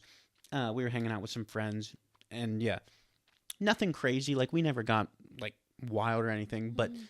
have a couple drinks, does something to your mind, and yeah, then everyone's laughing, and it's like, oh, like I can now be like a better version of my funny self. Mm-hmm. And then you say next time you hang out, you don't have that drink, Mm-hmm. and then it's, oh, no one laughed this time, Mm-hmm. and then you almost feel like I now need that. So yeah, Yeah. I forget how you worded it, but that's where my Yeah. brain went with that. Yeah.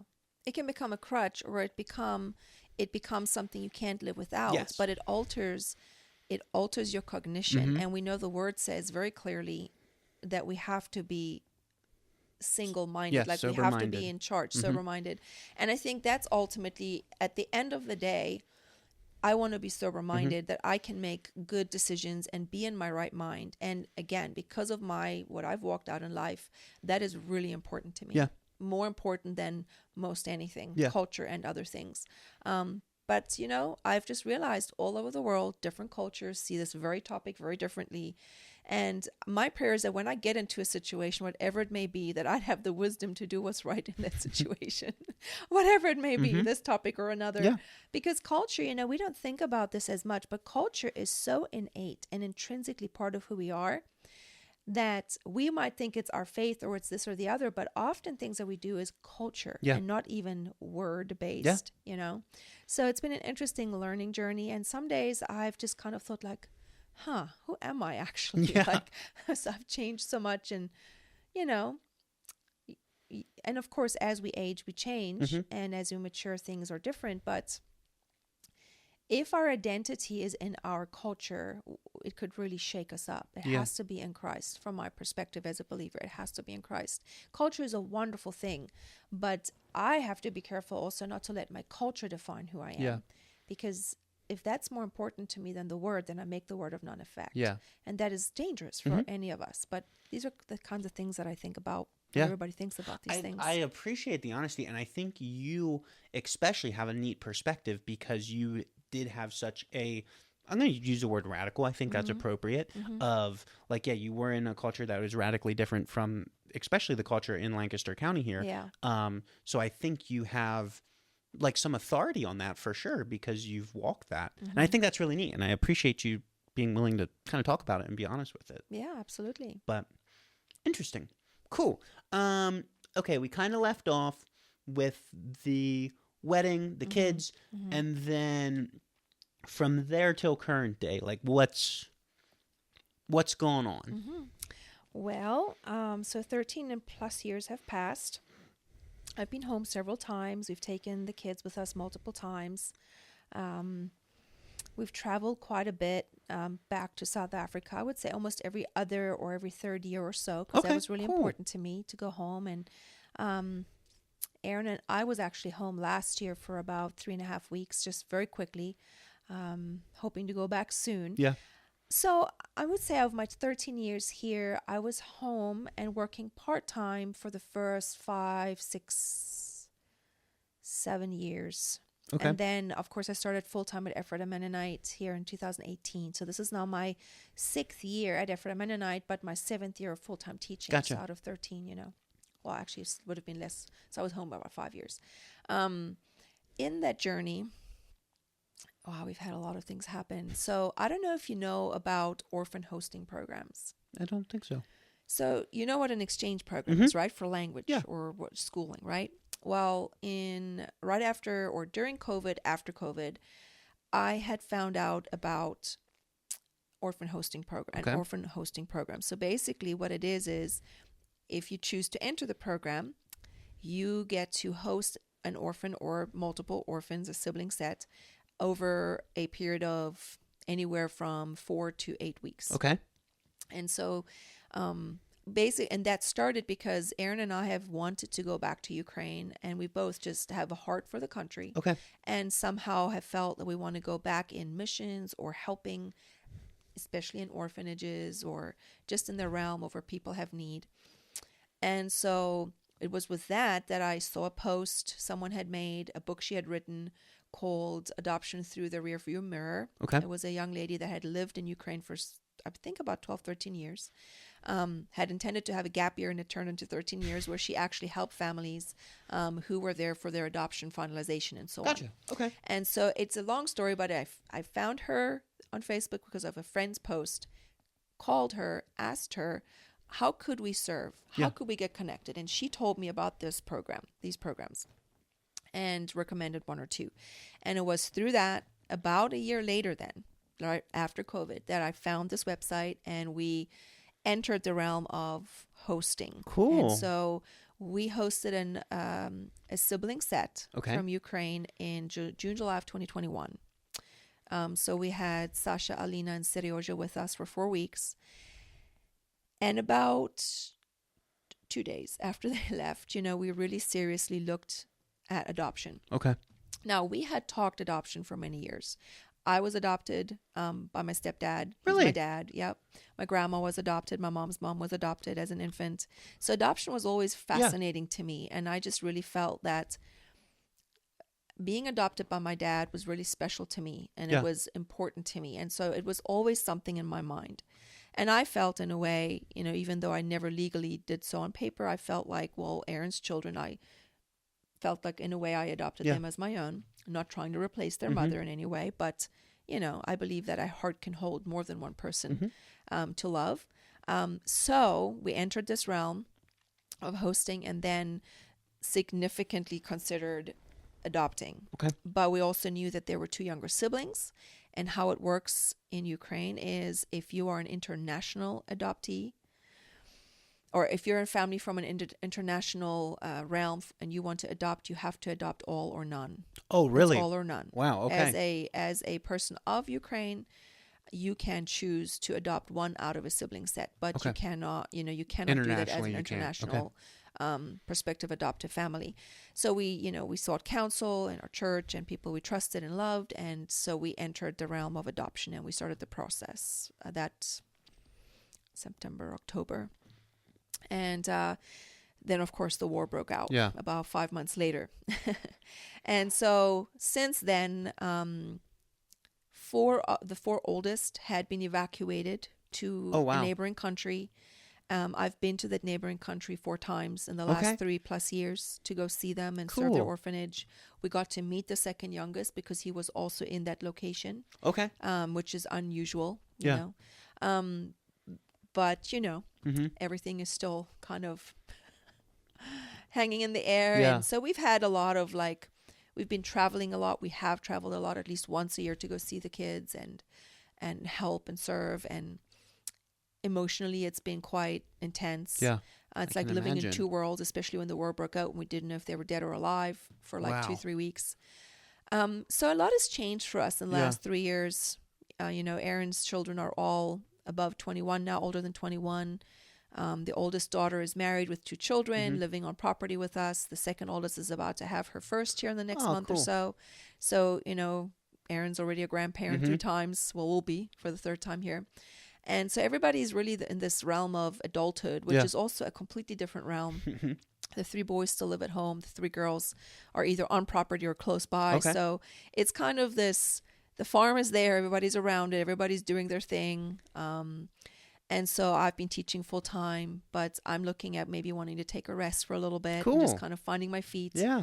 So it's been, the last year has been very tough, just trying to navigate. What do we do? Do we keep going? Because we had renewed our paperwork at least once. Now we're at the second time of having to renew. And it's just been, it's been tough, but God is good. And we know that He is the author of good. We don't believe that He brought this situation to anyone. But when you start looking into this realm and living with it, where it's actually a reality, people that have lost everything in Ukraine, and you have loved ones that are struggling every day and they're being bombed, and it becomes very real to you. And so we live here where we're so blessed in the United States, and safety is not an issue. I mean, who locks their doors hardly, the honor system for the most part here in Lancaster County is still in effect. So it's been an interesting journey trying to navigate multiple cultures and still keep what I thought was my culture, but yet it's become something new too. Yeah. And so for Aaron and I think it's just wanting to be in the will of God and doing what we feel he's called us to do. And some days not being 100% sure because we're still walking it out, right? So it's been interesting. Yeah. For sure. Yeah, it sounds wild. So it was not a journey we anticipated that it would look like this. And some days, you look back and you wondered, should I have entered this journey? But you can't undo it. So you keep walking. Yep. And I think in the end, we want to do what we're called to do as a couple and as individuals. And no one can tell us what that is. Yeah. We only can through our personal faith and by being in the Word and having a personal relationship with our Heavenly Father. We only can navigate that ourselves. And of course, there's counsel in the church and in community and so on. But sometimes it would be easier just to have someone take this from us and not have to walk some of the hard parts. But I believe that is where our character is shaped, even if sometimes we feel like, oh no, how is this going to end? How is this going to go? But yeah. And I think those are the times, and I could be mistaken here, but I think those are the times you look back on and it's like, yeah, those were the good ones. Like those were what mattered. Those were what counted. And you want to sit and think upon them because they were good times, even though they were really, really, really hard. And even just with you saying that, my brain jumped to this place where it's like the amount of, I'm going to use the word suffering, I think, a human can endure is insane. And they will, so even with you saying that, I'm assuming you would know as well, my sister, they had 2 foster boys for a little bit of time, and that we will willingly endure. And I'm like, I would love to know what's going on in the brain when that happens. It's like, okay, so I think we have a large capacity to love, and that I think drives a lot of it. And also too, I think it's Holy Spirit driven as well, where it's like, hey, we should desire to help and love on people, but it's like when you willingly know that it's probably not going to end the way you want. Yeah. That's crazy to me. And I didn't really think about it up until now, and now I'm trying to verbally process what I'm thinking and everything. So it's probably going to be a conglomerate of just blah. But yeah, that's so interesting because it's like, okay, yeah, this probably is not going to go the way I think it's going to go, but I'm still going to do it because it's worth it. Yeah. And there are real people at the end, in this journey. And I think, the adoption realm, even though I was always fascinated by it, I really did not understand it. And I remember when we started our hosting journey and then we looked into adoption, I scoured the internet. I was looking for stories, testimonies, people that could tell me what could this look like. Yeah. And I found very little. And really? I was so dumbfounded. How come I can't find anything? Yeah. Well, that's about 4 years ago now, right? Okay. Well, I can now understand why there isn't a lot out there. And it's because this journey is hard. Yeah. Because, I remember I used to ask this, is it worth it? And it's the worst question you can ask anyone that has either entered the foster or adoption realm or even step parenting. Because you can't answer that question. Yeah. What are you going to weigh it against? The negative against the positive? Well, some days the negative way outweigh the positive. And other days you might just have that one positive that you shared, but it completely outweighs the negative, even though in the natural mind it doesn't make sense. It doesn't make any sense, right? Yeah. And so if I would say to somebody, well, was this journey worth it? What am I saying? Was this person worth it? Of course they're worth it. Jesus died for us. Yeah. We were worth it. Now, I'm not trying to compare myself to Jesus. I just want to clarify that. But I think where I grew was in my understanding that it is a very difficult journey. It might not turn out the way we think because it is not a perfect journey. And we're working with living people who have decisions, who make their own decisions, who come from broken places, and it's not necessarily going to be a happily ever after, because I think the adoption realm can have this shine it used to have that for me, like this, we're going to save somebody. Yeah. I can't save anybody. Mm-hmm. I can't even save myself, Yeah. you know? But we want to be somebody's hero, or we want to help somebody, or a child in need, or an adult in need. And depending on our personalities, or maybe even the call on our lives, I believe that might be much stronger for some than others. But I look at it now and go, okay, it doesn't look like I hoped or thought. Yeah. Never in my wildest dreams did I think we'd be 4 years down the line and living in this limbo. Yeah. Right? But I think of these children, and I think of the fact that even though I could not physically help them many times, at least they knew there was somebody at the end of that telephone that would pick up, or they could talk to, or message, or say, I have a problem. Can you help me? Can you, I don't have toothpaste. Can you please buy me some toothpaste? Real story. Okay. And so I look at that and I go, well, at least I could do that. Yeah. Even if it doesn't look the way I thought. And so that romantic, rosy view I had of it was long gone. Yeah. And if anyone would come to me and ask me, I would give them as much of the truth that I know and not sugarcoat it. Yeah. Because sugarcoating is not going to help anybody. I'd much rather know what I'm faced with and what's coming my way than have this image of something that, yes, the Bible talks to, but it is not a rosy journey. Yeah. And I know for your sister, I mean, I just admire what they have been doing, because it is tough. But they've poured out and they've done what they know to do. And it's been painful. Yeah. But I'm sure if she would speak to it, she would also say, or could share the beautiful parts. But I would never again ask somebody, was it worth it? Yeah. Of course it was. For that time, it was absolutely the right thing to do. So in my ignorance, I wish I could take back some of the questions I had asked previously, because I was ignorant. I didn't know better. And people were very gracious with me. But I get it now. And who wants to put their most painful story or their painful, something painful out for everybody to see? Yeah. It takes a lot of courage. So now I get it. Yeah, absolutely. Why it's just not for everybody to see. And who has the time? Yeah. If you're in the middle of trying to survive family dynamics and helping those who have come to you, and your own life and your own, if they're bio kids or not or whatever. Life is busy, and life has challenges for anybody, no matter what continent or culture you live in. For sure. Did you ever watch, and it's Hollywood's rendition, so you obviously got to take it with a grain of salt, but Instant Family with Mark Wahlberg? I've seen the ad one time. And I thought it was very, and obviously super naive, never tried to even foster or adopt or anything like that. Yeah.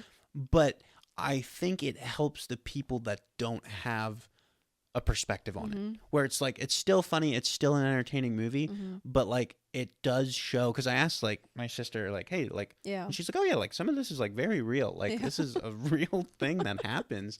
But yeah, it was a very cool movie, and I like actually very much appreciated Hollywood's rendition of it, because I thought it was actually very tastefully done. Okay. But yeah, I like what you said, because I've never really thought of that, of like, is it worth it? And it's like, well, of course. And like everything in life that is worth doing is hard. Like, and I think sometimes, especially in modern day Western culture, we praise comfort. We long for comfort. And everything that has been created that is billion-dollar business is derived of comfort. Amazon. Yeah. Never leave your house. It gets shipped right to your door. Grubhub. Don't leave. Be comfortable. Flat screen TV, plush couches, the memory foam beds. And I'm not saying any of those things in themselves are bad things, but we are a society that praises comfort. But it's like, okay, let's just run that scenario out for a second. You have all the nice things. You live the comfortable life. You eat the food, the comfort food, the potentially garbage that is actually processed. But like, you live in this state of comfort. Short term, that may sound great. But then skip ahead 20 years. What life did you live? Like you wore out a spot on the couch. Good job for you.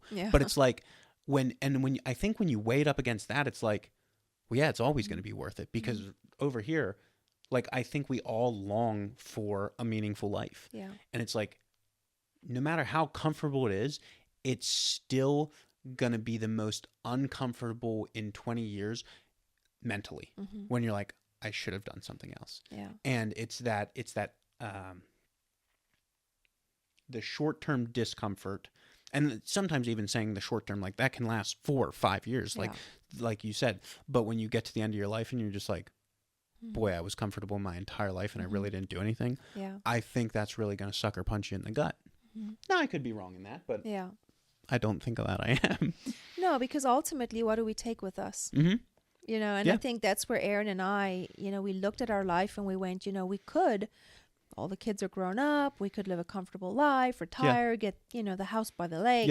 Not that that's what we want to do, but sure we could. And not that that's bad, but I guess we just looked at it and went, okay, but when we get to our heavenly reward, what are we going to bring with us? Yeah. What are we going to say? And I think that's what really weighed on us. And not that we're trying to be in works or try to be something spectacular, but I guess in the end, the only thing we take with us is relationships and who we became in Christ. Yeah. And I know, depending on what your stance is in life, whether you're a believer or not, some might agree with this, some will not. Yeah. But to me, I'm going to have to stand before him someday and give account of what I did. And I think that's ultimately where, even now, even today, as I'm looking ahead and not quite knowing what's coming and what's going to look like, I just want to make sure that I'm doing what I was called to do. Yeah. And it's not going to look like what you're called to do. And it's, you know, even for Aaron, he has his own walk, but together as a couple, we do have a calling. And I think that's where it's so important to us to be where God is calling us. And not that we always, I mean, there's so many things right now we don't have figured out, right? So many things. And we just look ahead and we can't quite see it. But, well, quitting is not an option, right? So we want to keep moving. But I look back and I have learned a lot and I'm thankful for that. Would I have liked for some of it to be maybe a little bit easier? Yes. But in the end, comfort does not produce character. Correct. Right? So I really like what you said. Like, what are we going to look back at? Yeah. So right now, it would be nice to not have this discomfort or pain or even the suffering, because it could feel that way some days. It does. Yeah. But looking back, what is like on a gravestone, you know, you see the beginning and the end. And I always wonder, what's that middle? We don't see that. Yeah. But that really has often been on my mind. Like, what is my dash looking like? Yeah. And I don't want to look back and regret what I didn't at least attempt. But that's where I am at right now in my life. When I was 20, didn't really cross my mind, you know? So with age and maturity come certain things. And we all have to at some point make decisions on who do we want to be and what do we want to do with our time. And it's ever changing, right? Yeah. Yeah, it's something that is as old as time. Like, we've always struggled with this as humans. And still we don't have it figured out. I know. I mean, some days I'm like, oh, I should have done better. What was I doing with myself? I shouldn't have sat on, you know, Facebook for an hour. When that happens occasionally, when there's time. Yeah. Because it doesn't produce anything. Exactly. Yeah. And now, speaking especially to like my generation, like, boy, that's our struggle. Like, we are just down in our phones and like 6 hours passed. Yeah. What did I really do? Absolutely nothing. Yeah. And like, I didn't contribute anything. I didn't learn anything.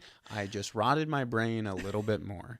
And then you get so annoyed at yourself, and then you go back to it like a dog to your freaking vomit. And it's just like, Human nature, right? It is human nature. And it's a ride, and it's a journey. And even in that, like, that still produces a testimony. Like, I will be able to talk to people because I've had that experience that you will not, or my dad will not, because they didn't have that. And it's still cool. It's cool how the Lord can still use that. Yeah. Like some dumb 18-year-old kid rotting his brain. And at some point the Lord's going to use that. Yeah. And that's cool. Like, that's exciting, even though in my muck and in my sinful flesh, like, that was the last thing on my mind. Yeah. Yeah. Wild. Because he can turn to good what we see, you know, or don't see, or what the enemy meant for evil. And sometimes it's hard to see how God turned it to good. Yeah. But it's like you say, when you look back, you can see how God can use people. And it is true. Like, I cannot speak to something in someone's life if I don't understand it or I haven't walked it. And the likelihood of the person listening to me if I really don't know what I'm talking about, is pretty minimal. Yeah. Now, some people might listen, even if you're trying to give wise counsel, but there is something about that realm of experience and understanding what was being said, or while this person walked it themselves. And that's why our testimony, even though we might think it's not valuable, the word does tell us that it has its place and it is very powerful. And I know where people's testimonies have really affected me and caused me to want to change. Yeah. Or for me to want to do something different, or, be someone different and be what God called me to be, even though I didn't think I could, right? Yeah. Yeah, and I can relate to that for sure. But cool. What else do you want to talk about? We kind of went deep a little bit, which is kind of uncommon for me, but I'm... Oh, really? Well, I'm kind of just... It very much depends. One time I can just be goofing and have 3 hours of absolute nonsense, and the next time just go into it. So, deep dive. Is there any topics you want to talk about or anything that you had on your mind? To be honest, I came kind of like just not knowing what, because I've only seen 1 or 2 podcasts, and it just, I've watched podcasts before, but it always depends on what the narrative is or what people want to talk about. So I didn't come with a per se a plan. I just figured that I was going to be flexible and go with the flow. I never have a plan. This So I don't have any other thoughts per se. I don't know if you might have any more questions, anything else you wanted to ask. If not, and you feel like you're good. We're sitting right at like 8:40, so I want to respect your time. We've been rocking and rolling for like 2 hours. So no way. Yeah. It goes quick. It goes so quick. It's so like people, when I tell them like, hey, generally it's like a 2-hour podcast, they're like, no way. It's so easy. Wow. Well, I do see. When you said 3 hours, I'm like, that would be kind of hard. Well, here it is, 2 hours later. So yeah, no, I'm thrilled with where we kind of went and all the things we discussed. I thought it was super beneficial, and I very much appreciate your background and just kind of your perspective and kind of having to deal with that, because I feel like on a small scale I did that, like a little bit of just like, okay, well now what do I do with this? Because now maybe my upbringing was this, but now I see this, and how do I weigh that? Is it a spiritual thing? Is it a cultural thing? Is it a personality thing? Yeah. And I just appreciate the honesty. I love talking about hard things that most people don't like talking about for some reason. It just fascinates me. Yeah. And that's stuff I want to get into. Well, I guess for me, before I moved to the U.S., and this was just, again, part of my upbringing and culture, we were a very open family. And okay, we had our Germanness. We had things that were not talked about. Yeah. And it was just, put under the rug and stuff like that. And I see that here because it's human nature, right? But I used to be very much an open book, and maybe sometimes more, maybe to my detriment. Yeah. But I had learned to become very closed because there were just some topics that just didn't feel comfortable to people, or maybe it's just I was cautioned, you just need to be careful. And I learned quickly that certain topics were just taboo. But I'm also coming into a place where I'm saying, not talking about things isn't necessarily going to make anything better. Yeah. And, I might be struggling with something and share on it, and someone else might have a struggle. And because I said something, they go, oh, I'm not the only one. I'm not alone, And I just feel like I have just learned that culture is so precious to people, including me. But we have to be so careful that it doesn't become our entire identity, but yet we shouldn't disregard it either. Yeah. There should be a balance. And I believe that if we have a God culture, well, that should be our first, step. But we live in a natural world. And I believe that God has given us the natural, in many cases, to understand the supernatural, because we're natural beings. Now we're a spirit living in a body, right? We're a spirit living in an earth suit, and we have a spirit, a mind, will, and emotions. But in the end, this life is not going to be forever. And I don't want to leave here not having talked because I was afraid. Yeah. Because I do. I've dealt with fear of man, and I still have my moments every day. Absolutely.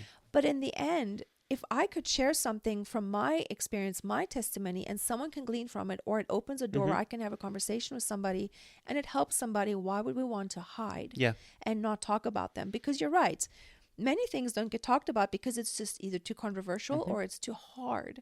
And sometimes it's not the right time to talk about it, but there are times for it. And I feel like I've learned a lot living here, and I've been very, I think, blessed and privileged to have been enveloped in many ways by the culture and the people around me. And I've made blunders, and I mean, even at school, sometimes my students are like, "Mrs. Zimmerman, that's not how you say that." And I'm like, "Well, how would you say it?" And then I've taught them to say, "Well, the way I said it isn't wrong. It's just different." Yeah. And so now they quote that back to me, and I'm like, "Is it the British way or the American way, or how do we spell this?" But I guess I'm thankful for being able to learn from different cultures and being here. I'm thankful to be living in the United States, but I'm so thankful for my heritage and the culture I grew up in too. So I feel like I can love more than one country and place people. I believe that God gave us hearts that are able to, whether it's adoption of a person or, you know, a culture or a land. I think it is possible. You know, that's how I see it. Yeah. And I think too, it's just the hard thing for me is, especially being married now, what I say no longer just affects me. And that's what is the hard thing. Because it's like, hey, if you don't like me, frankly, I don't care. But now what I say could potentially harm someone else and make their life more difficult. And that kind of stinks. And I'm like, because I just want to say what I want to say. But it's like, no, that's like a legitimate thing. Like, now I have a responsibility to my wife and now my family. And also, too, to my friends. Like, I don't want to, especially with doing something like this, once I put this out, this is out there. Yeah. And I'm one where I will just jump into something and figure it out as I go. But, like, even being, like, with this, it's like, okay, how do I be cautious and respectful of the guests that come on, because they are offering me their time, they're offering me their story. I still want to have an honest and open conversation, but like now it's like, as a young, immature kid, it's like, dang, I have a lot of responsibility here. Like, I don't, because something that is said here in a good light, we all know media. Things can be twisted. They'll listen to a snippet and, oh, well, now, da-da-da-da-da, and Jeffrey's a raging alcoholic. It's like, okay. But, so now it's like, okay, this is a tricky water to walk. And it's, I think that, like in everything, there's a pro and a con. More people see it, so more people can potentially be like, what do I think on that? Am I struggling with some of the same things these people are struggling with? Can I resonate with that? Can I find comfort in the fact that I'm not alone? Yeah. And then, depending on, things can be skewed. We all know the whisper down the lane effect, where it's like one thing said, they say to someone else, and like, I don't know if I made this up in my mind. It's hilarious. I'm going there, because even with your story, I think my mom told me something, and now I come to find out, and I don't know if I skewed it in my mind or I just didn't listen to her correctly, but I was like, whoa, it was like a completely different story than what actually was. So, you mean what she said about me? Yeah. Oh. And I don't know if I skewed it. I probably just wasn't listening properly. And then like you hear bits and pieces from other people, and it's just like, well, none of us actually know what we're talking about. It is, things can easily be misconstrued. And again, everybody has a story. And for, ultimately, I feel like we all have a voice and we all have something we bring to the table, and some will be interested to hear it and some will not. But I hear you. Like, I'm very careful what I put out on social media, and it's not like I ever thought I'd do something like this either. But to me, I guess I do want to keep learning, and I like helping people, and I'm like, why not try something new? Now, of course, I have boundaries on that. Okay. Absolutely. But to me, like, I have benefited a lot from listening to people's podcasts because it has given me perspectives that I didn't think about. It's shown me that I'm not alone. Someone else has walked this out, and if they can do it, well, you know that whole thing in your mind. And so I'm just like, why not try something new? However, I hear you. There is a big responsibility, and I've also listened to podcasts and very quick turned it off because I just didn't appreciate the conduct or the message. And that doesn't mean that they're bad. It just means it was not for me. Yeah. But I hear you. It's really, social media has become this organism that can be so tricky. But yet I'm always looking for authentic people myself. You know? And it's it's not I don't, monster's not maybe the right word. Jordan Peterson says this thing like the best men are the very dangerous men that are capable of controlling their dangerousness. And I like that. Like, I feel like that's even social media. Like, it is a very good thing that out of control can be super detrimental. But something too where it's like, and maybe I just have, and as a person, I am a little bit more crude. So I'm going to say, like, maybe I just have a stick up my butt. I'm not 100% sure. But it's like, people, once you put something out there, everyone also wants to tell you how to do it. Yeah. Don't do this. Don't do that. And I've come to the terms, and this could be so far off, but I think I'm sticking with it at this point. It's like, people have told me, like, well, don't have guests on that swear. Like, don't do that because that's bad. Like, and like, quite frankly, I struggle with swearing. In certain scenarios, it makes things funnier, and I'm a funny person, and I like it, and like that's something I struggle with. Like, and it's like, hopefully, my goal for this is in 5 years I can look back and like I was true to myself then, and I can see the growth. Like, if I'm just trying to shield all my negative qualities and put on this polished, pompous doofus sitting in this chair. Well, I wouldn't want to listen to that. And it's like, okay, yeah, no. And obviously, yes, there are boundaries. Like you said, like, don't just be gone off like crazy and still conduct yourself in a way that you're not going to be like, oh my what word, did I do? What did I do? But also being authentic to who you are. And it's like, hey, if this is something where the guest is truly like, if they are a sailor and they just cuss and cuss and cuss, not that I would do that, but why am I going to deter them the right of their story? And if that's part of their story, well, then I want them to say that. Quite frankly, that makes a lot of people pretty mad. But it's like, I would love to continue this for 5-10 years and then have this as almost a time capsule for myself of like, oh, cool. Like, oh, yeah, I was pretty silly back then. Like, that was not the smartest thing to say. But it's a testament of the Lord's work and to where I'll be then. Yeah. That could be 100% wrong, but we'll see. Well, in the end, we all have to work our own journeys, right? And I guess, not everybody's cut out to do this, and some are. And depending on what God has put in you and the purpose, He has put in your life and what intrigues you, I believe He does give us the desires of our heart. And so I really believe that all of us, like I said before, can bring something, and then people can decide what they want to glean from it or not. But what I don't like is fake. Because there's so much of it out there. Exactly. And fake makes people believe that they can never reach or attain. And so when it's not authentic, it's fake, how is anyone really going to walk out their journey when they feel isolated? Because that is a tool of the enemy, is to isolate us and to make us believe we're the only one that's struggling and we are never going to make it, but everybody else is. Yeah. And it is like, even just social media, more and more, like I look at things and I go, where's the real in this? Yeah, it's not. And I can't relate to that. No. And everything now, and I find myself even falling into it, which annoys me. Like, I'm really, like, today's generation, like, shorts. Like, everything's, like, 6 seconds to like, 90 seconds, because we have a smaller attention span because we're instant gratification, and we can go in that whole mess if we need to. But it's like, they're all fake. Every single one. All the prank, like, I love, like, the prank ones, but it's like, and like now big, like there'll be a guy playing a piano in public and like some random lady can, dude, no, this is all set up. Set up, yeah. Like, and it draws me in and I'm there hooked in watching it. But it's like, all this is fake.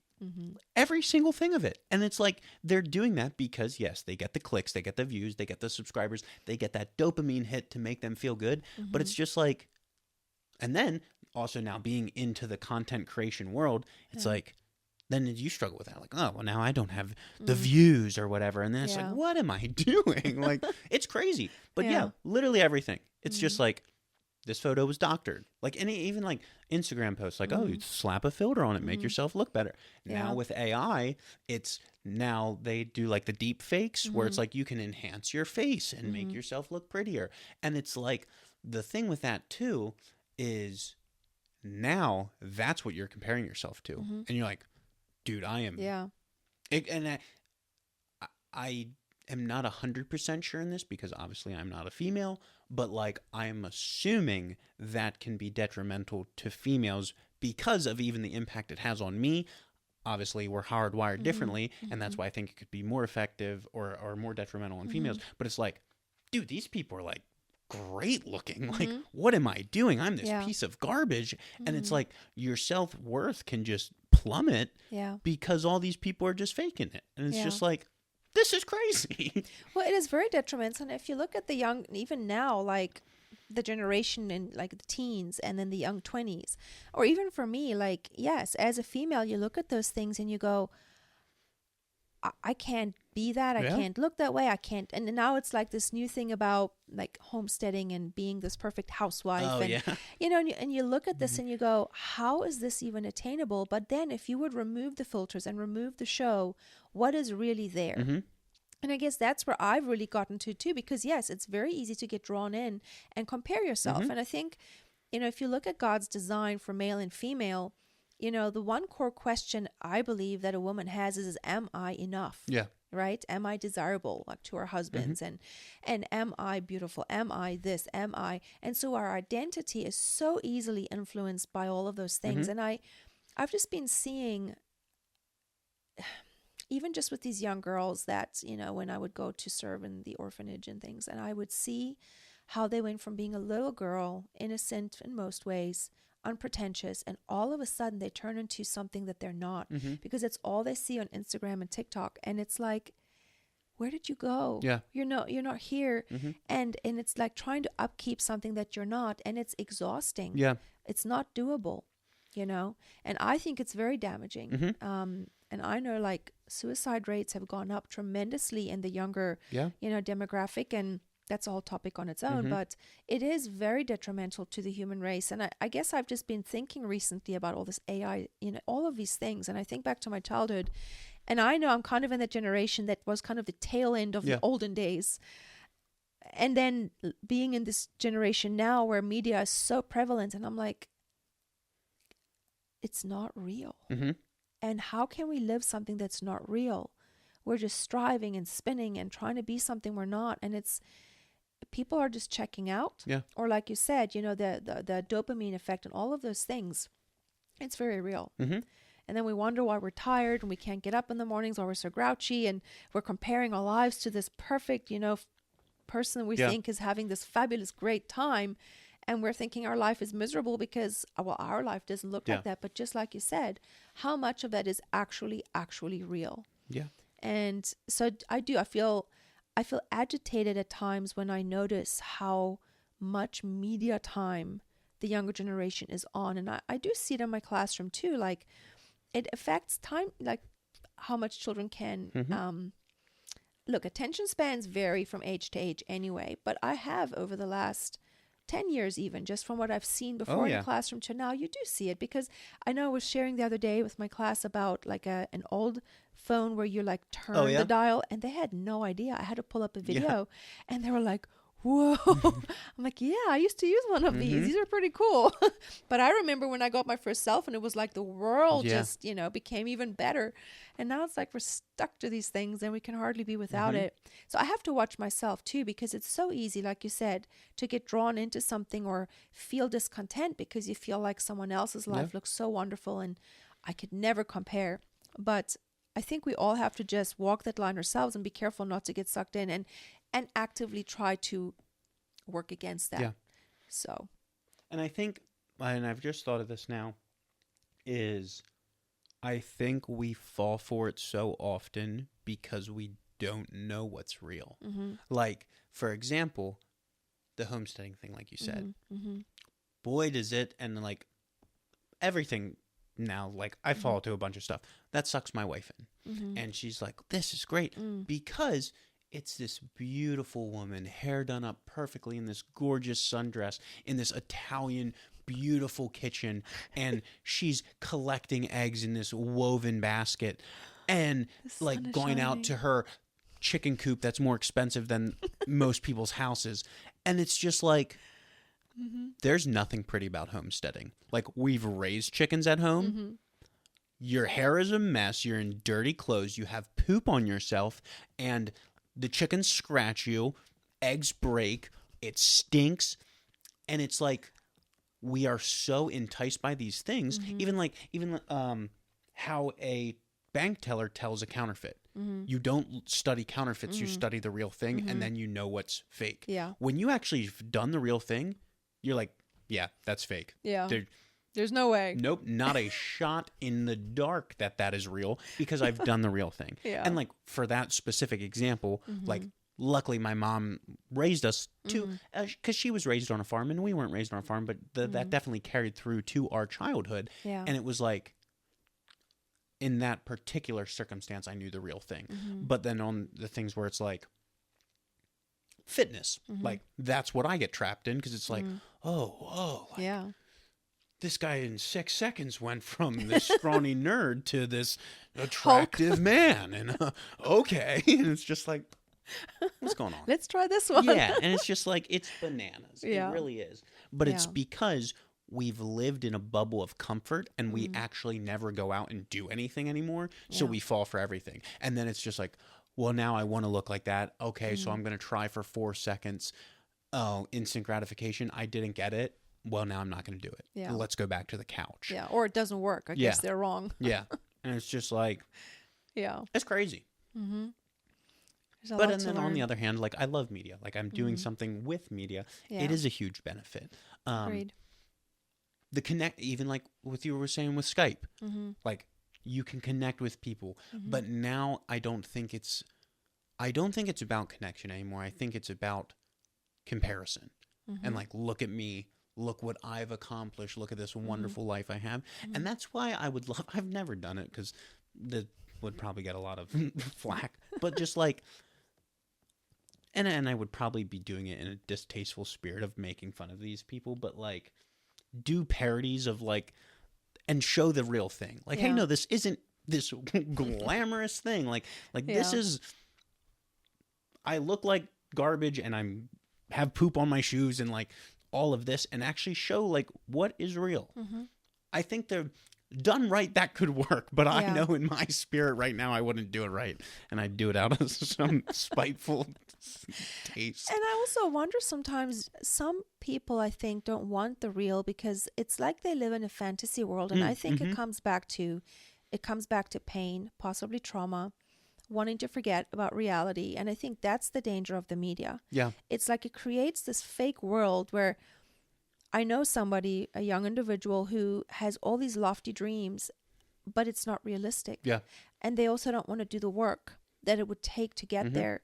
And I think that's the big danger in this generation, is everything looks so wonderful. And it is. So I've told people, if you, in the United States, if you have never left the United States, especially young people that still have, take a gap year, go do something, go serve on a mission outside of the United States, go see what it looks like out there. Yeah. And then come back, and I think you'll have a better appreciation for what you do have. Not that it's perfect by any means. There is no perfect. The perfect one left. Yeah. He will return. But the problem is that I have found this like what do you call it? Entitlement. The spirit of entitlement that is really on many people, and I've seen it a lot here in the US, not just here, in other places too. But where I would just love to say to people, please go look at something else so you can see what you actually have. And I remember before I came to the United States, like we as South Africans, many of us, I'm not speaking for everyone, speaking for myself and a few, we saw America as the land of opportunity, because in South Africa, we didn't have that many, and it became more and more challenging as time went by. And I remember coming here and seeing that, like here, in my opinion, if you're willing to work, you can do all kinds of things. Yep. And you can do well for yourself. If you're wise with your money, you're wise with what you have, and you're willing to put your elbows in and work. In South Africa, at 16, I didn't have near the opportunities, or even at 18 or at 22, that U.S. citizens have the privilege of being able to do. But again, it's what is your motivation? Yeah. And so I guess I've just heard many things over the years, and I've just had this thing of, no, I think that you are much better off than you think. You have a great life in many ways. I'm sure it's not perfect. And yes, people get hurt. Things happen. But if you're willing, I believe that there are many opportunities here that many people in other countries would give anything to have the opportunity. Now, I'm not saying this to try and point a finger at anybody, but I'm thankful to be here. Mm-hmm. I'm thankful to get to drive on roads that are not full of holes. Yeah. I'm thankful that I don't have to lock everything every time I leave it. Yeah. You know, it took me a long time. I would lock the car and Aaron would be like, do you have to lock the car? Yes. No, you don't have to. Okay. Now it's like, okay, I don't have to. Yeah. Again, I just came from a different world that wasn't like the US is. Yeah. Maybe 20 years ago it was like this, 30 years now, but yeah. And that is the beautiful thing of technology. Like now, as long as you are good at something, and it can be anything now, you can make a living off of it. And you can do very, very well. Yes. And it's no matter what that is, whether it's from, doing trade work, a plumber, to content creation, to literally, there's this girl that got good at jumping rope, and she like dances while she jumps rope, and it's really cool, and she blew up, and now that's her job. Oh, yeah. Like, where else in the world can you have a job jumping? Like, it's a phenomenon. Like, it's statistically impossible, but it's like now that is now what media has created, which I do think is really exciting. And I do think there's some benefits to that. Sometimes I kind of go back and forth and play devil's advocate with myself. It's like, okay, what are we actually contributing to society here? Yeah. But no, it's a great opportunity, like you've said. And it's like so many times pointing fingers all at myself here. It's like, meh, whatever. Like, it's always been good, so I'm just going to do nothing with it. Where, when you have someone that's come from a country or a land where it's like, this is not the normal, those people will compete on a different level because it's like, they value it. Yeah. And they're just like, dude, I don't even need to work that hard to outwork you clowns. And it's just like, they exceed. And because they've taken advantage of the opportunity that's there. And it's like, hey, like, if this is here, and we can actually use this, then why not? Yeah. And there it's like, they have that appreciation, which I think is really cool and is a motivator to comfortable Americans like myself, where it's just like, oh, do I really need to have to edit my podcast? Or can I get someone else to do it? It's like, dude, what am I doing? Like, this is a privilege, and it's not actually that hard to do your editing, so just do it. I guess if you have the skill, great. But for me, I wouldn't even know how to do it. But I hear what you're saying. And sometimes, though, you can give work to someone else, which is also great. In the end, if it can benefit anyone, someone, great. I hear what you're saying. But it is. I think it's a challenge for all of us. Like, I just had the thought recently, how can I be more engaged in my present? Like, it's a real question for me right now, because I know sometimes for me when things get hard, I just want to forget. Yeah. The human condition. But that's the last thing I should be doing because it's not helping me, So I feel like I've had a lot of spotlights recently in my own heart where I'm like, I need to change something. I need to do something different. But it's a personal journey, and it doesn't help to point fingers at someone and say, you should this, that, or the other. But yet we should have people we're accountable to, people that we trust and love that can speak into our lives, because sometimes, yes, it might be hard to hear what they have to say, but I think there should be a balance of that too. So anyway, I think a lot about things some people might not think about, but I guess part of my DNA. Those are the fun things to think about. And the fun things, like if you are thinking about things that most people don't, or even just a majority doesn't, it's like, well, now you have something that you can bring that maybe someone else is like, oh, yeah, hey, I never have thought of that. Or, two, like, they're not all bangers. Like, sometimes you'll present something and people are like, that's the dumbest thing I've ever heard.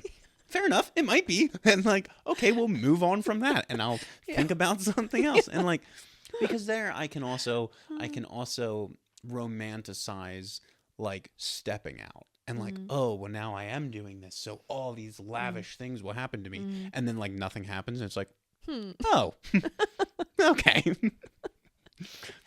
So, the journey of life, it's incredible. Yeah. So, awesome, Chantel. Well, hey, I want to respect your time. I really appreciate it. It was a blast. A lot of fun. Thanks for inviting me, and I hope that it was good. Absolutely. I think it was.